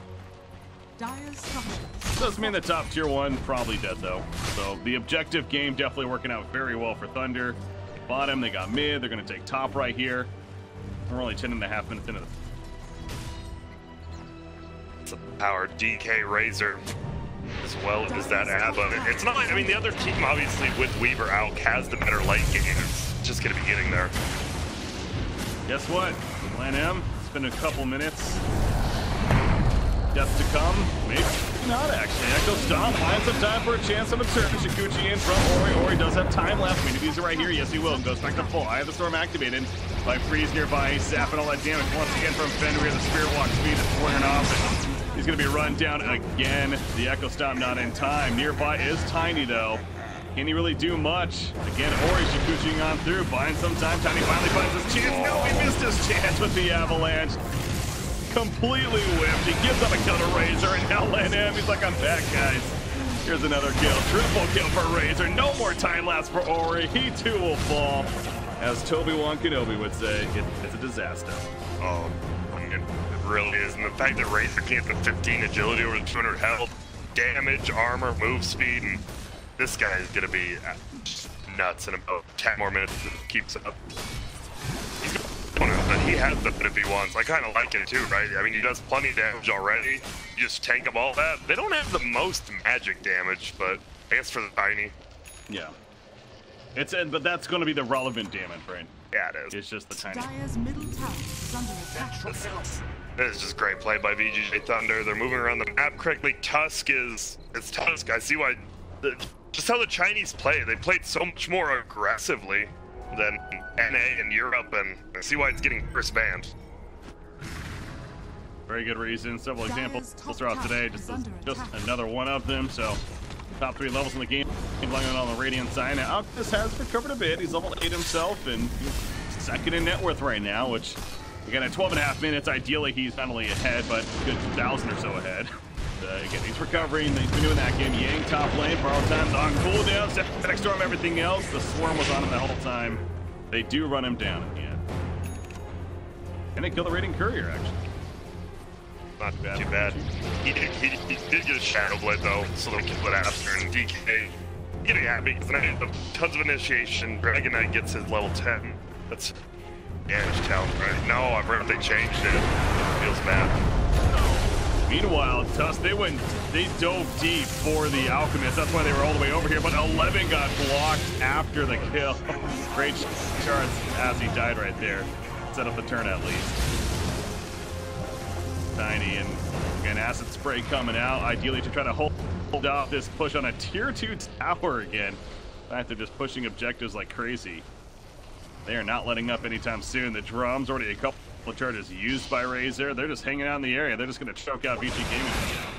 Why not? Yeah, they can keep up this pressure all they want. DK's gonna lose Dragon Form soon, but not the longest cooldown. I think it's like 60 seconds to goes down. Might just get this top tower before then. Oh yeah.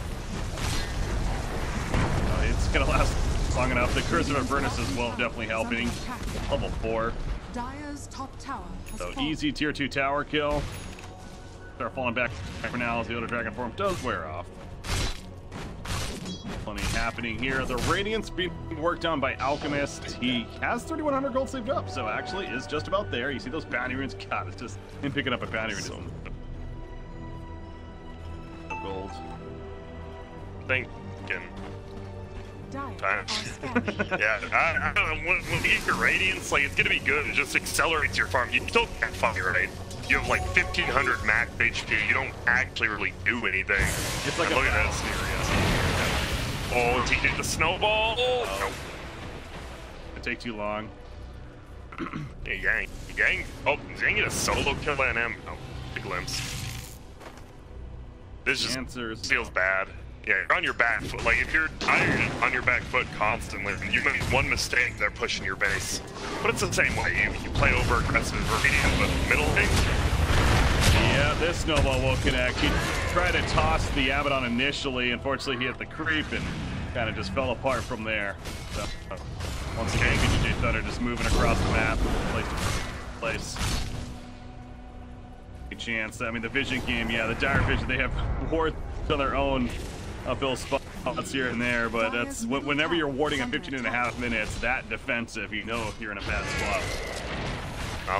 That they use 2 sentries to counter the wards up top. Now, it's gonna be a 3-minute tower. I don't think they go base. You might just go bottom for the tier 2. Just get all the gold you can. Oh yeah. No, base seems a little risky, right? Do exactly that, at least fall back for the time being. Paparazzi's got the Sacred Relic, 700 gold saved up, so Radiant's almost there, but again, goes back to the point, it's kind of just a farming tool. It's not necessarily something that you're overly concerned about just yet for VGJ Thunder, but it does put you on a little bit of a clock where it's like, you know, 10-15 minutes from then, if you're not just overwhelmingly winning the game, then maybe things could turn, so. Yeah, and I mean, you do look at the vision on that. Radiant does not have one ward placed. And DDT doesn't even have wards, or does he on the chicken? He does not. So they see nothing. Like, they don't see anything going on the map. Luckily, nothing really is. It's 5 heroes bottom, but they don't know that. One on a Razor. Okay, he is just going to go the Yasha interchange. That's why we'll be coming out. Mentioned the Hooded Defiance early on. And thought we could have even seen just the full pipe, but go ahead some live battle build. DK, his own BKB is coming along. Abaddon's plenty of utility for the team. His own drums with the medallion now picked up, and going to use that to help finish off Roshan here. An absolutely free Roshan kill. Side. And who did they give the Aegis to? Is it going to be Razor? I think you have to Razor. DK obviously doesn't get his 4. It's either Razor or Abba. I'm pretty sure it's Razor. Look at how free this is. Other Titans spamming, that's about it. Roshan has fallen to the Radiant. And Tusk, he has a Spirit Vessel queued up, or 1,200 gold saved up, so he's going to have it by the time another fight breaks out, probably. Paparazzi? Get skeletons at least. Still, just can't fight. Even with Manta, right? That's when you become a split pusher, but not a fighter. But you need after that, like, I guess, the Octa Ring Core. Yeah. Maybe like Octarine, Assault Cure, Shivas. I don't know. You just can't really be a battler until you're 6 slot, and it's easy to do that at Alchemist. That's why you see it so often. He's still only 2,000 up, which is a lot, but it's not. It pays for farms that quickly. Mm-hmm. Kind of forgot about Weaver too, but he's got the Dragon Lance, and Diffusal Blade is actually finished on him. So it's good, but Paparazzi top lane. Chemical Rage is active. Fade's coming in. No Spirit Vessel just yet. Not going to be able to finish him off, it looks like. And now Tusky overstepped a little bit too much. Off to the side, Razor is here. The Outer Titan gets picked up. Does fall. Ori going to keep his distance. So 1-for-1 exchange there. But luckily, Yang, and there's a 4v5. Yang just pushing bottom tower as quickly as he can.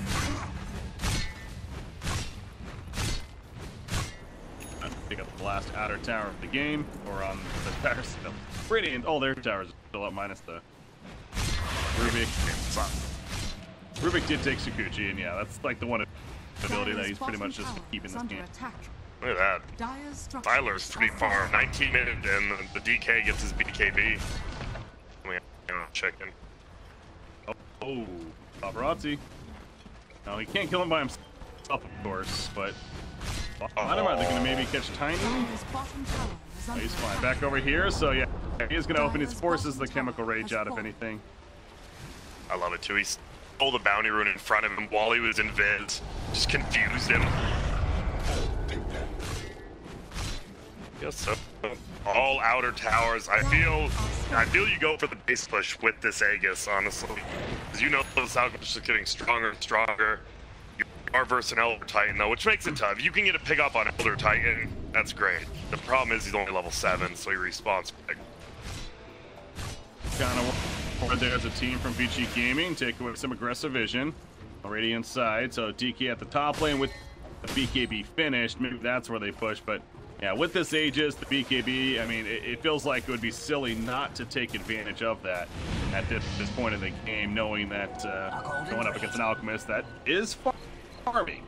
We go back to that. It's not like completely locked out of this game by any means. He is accomplishing what he needs to. It's just going to be a while, or it will be relevant.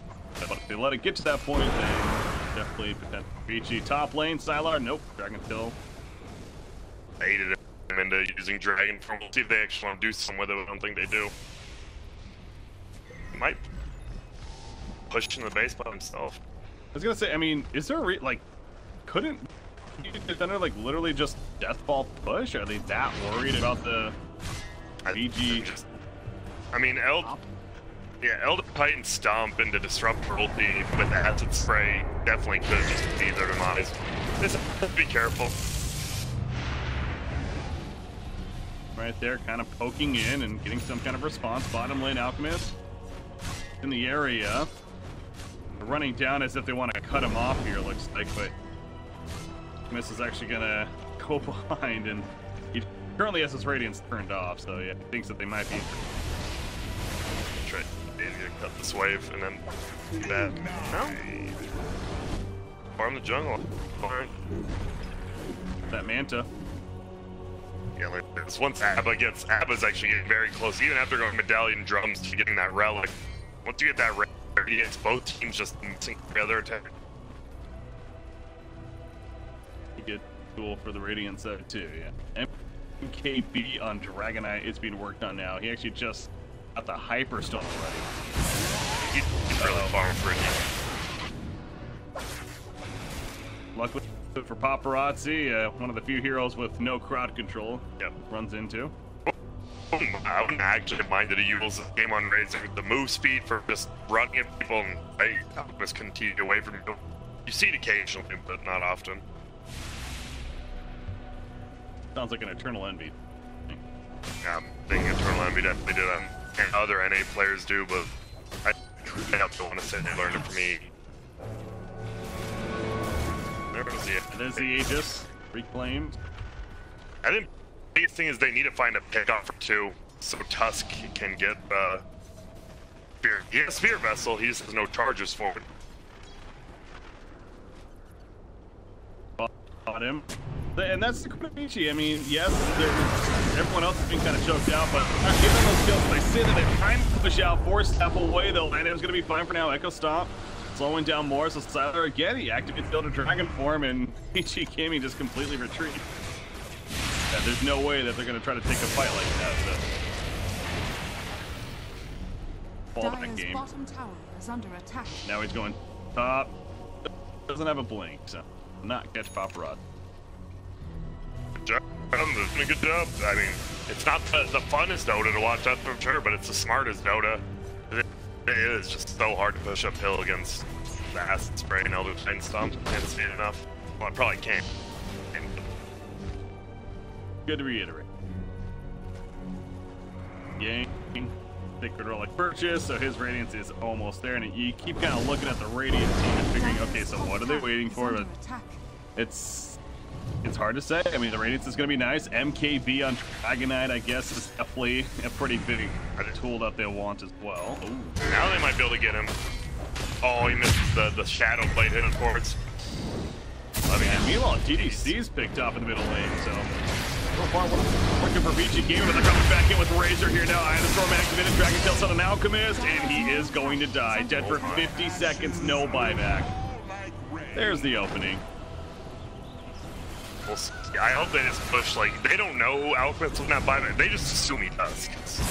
Oh, he's pushing outside times to help, but they try forcing a fight and Alchemist doesn't buy back. They're in for a good time. And Yang's gonna have his Radiance after this wave pretty much. He doesn't miss any. He didn't, and he just enough. I think this is the timing. Alchemist will be back alive, but this is your Radiance. Give an MKB as well in about 700. Actually, that's probably the timing. You want both those items.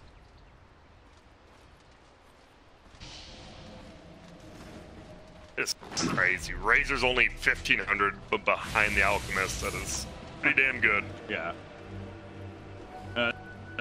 It's one of those deceptive things. Like, yes, you see Alchemist on top, but again, you remind yourself it's an Alchemist and that's supposed to do. And in fact, the VGJ Thunder up 8,000 net worth as a team. It's actually very, very good for them, of course.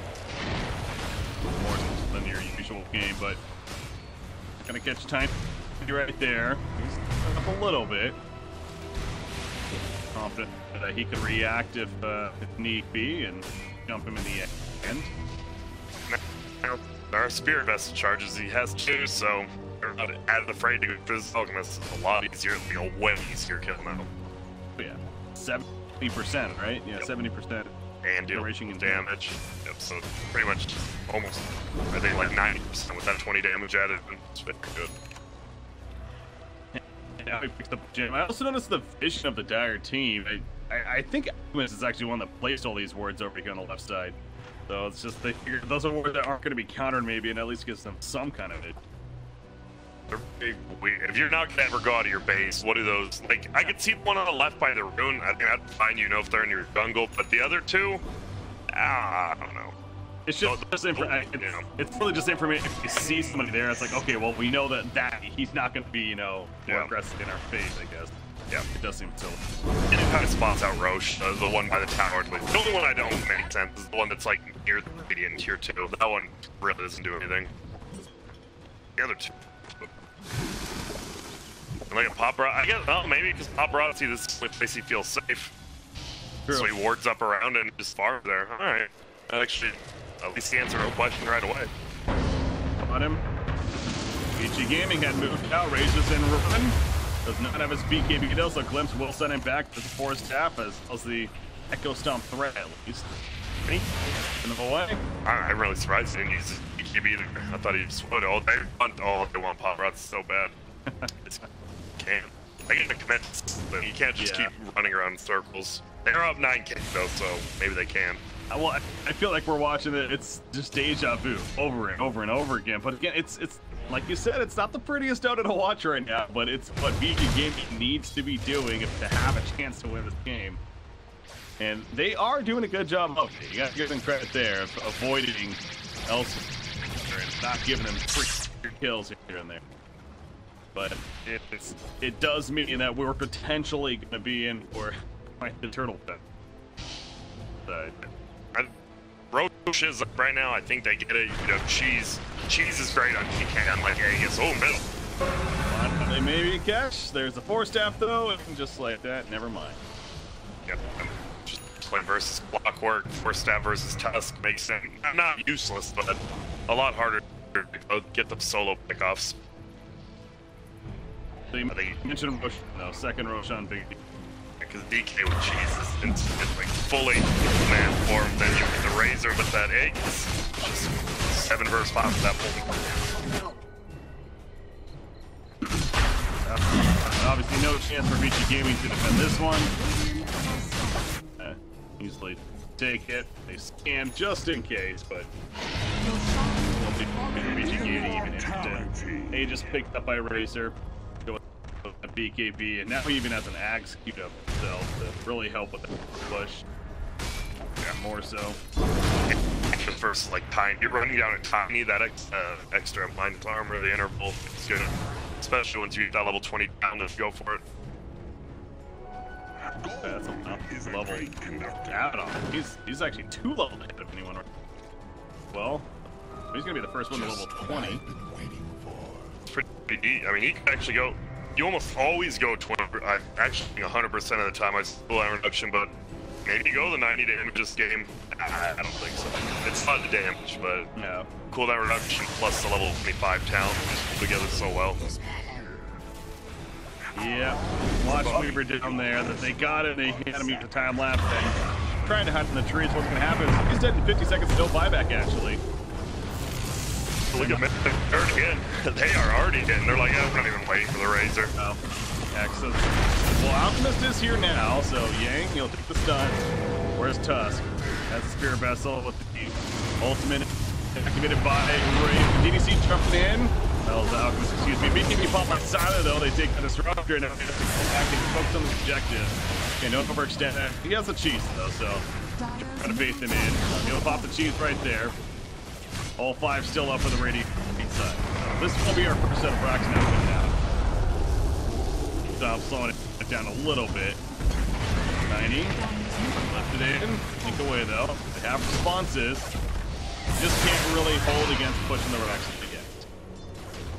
Yep. Too much. There's DK Razor. They got everything they wanted out of their lane. Even Abba, right? Technically lost versus Tiny, but he's still got levels. Long, unlike the Weaver. He's trying to like arm his own base. He had to get a defense to fight him. BKB. God, speaking of that, now he has a link and even queued up, so can't just survive. But it's the Weaver. I mean, it potentially can be okay, but at the same time, he's kind of hurting because he's giving up Shikuchi to Rubik constantly. It's not good. That is one of the better tools that Rubik would like to have. You know, really allows him to get in there, get out of fights, set up initiation. Like Freeze waiting for his axe. He was like, he got up, he realized he didn't have any room in his backpack, so he has to leave the chicken there. And then Abba had already cleared out the neutral, so he had to wait until 31 minutes in. It's rough. But he has it now. They can definitely push. What's his hood in his backpack? Man, rather my drum or my hood than my drums. With the Aegis, he probably pretty second life. He's Coming back up anyway. Yo. Yo. Whoa. What is Vander doing? He just stopped running. That was... Wait. Nice. Weaver, he dead. He has a mind to kill, used immediately BKB, so making this difficult for that, of course. And as his spray being put down by Alchemist, he has an off-screen cornet and gonna go in. Vessel, I don't know if it's on him just yet, but it seems like taking the difference pretty well. Under kind of with your split in the back lines, does finish off Razor. Yang, borrows time, will be having a good paparazzi. He's done about a third of his life currently trying to survive, run away, gets bait, blocked him in with the ice shot. There goes the Spirit Vessel. And the kill onto Alchemist. Yang, another kill back to the Alchemist staying dead though for 50 seconds. Weaver with his dive back. And VGJ Thunder gonna truly finish the game for sure now. GG. I mean, that was just, it felt like they just got outpicked. It's 2 picks. I'm still gonna go back to that. You have 2 heroes that should be only get fighters from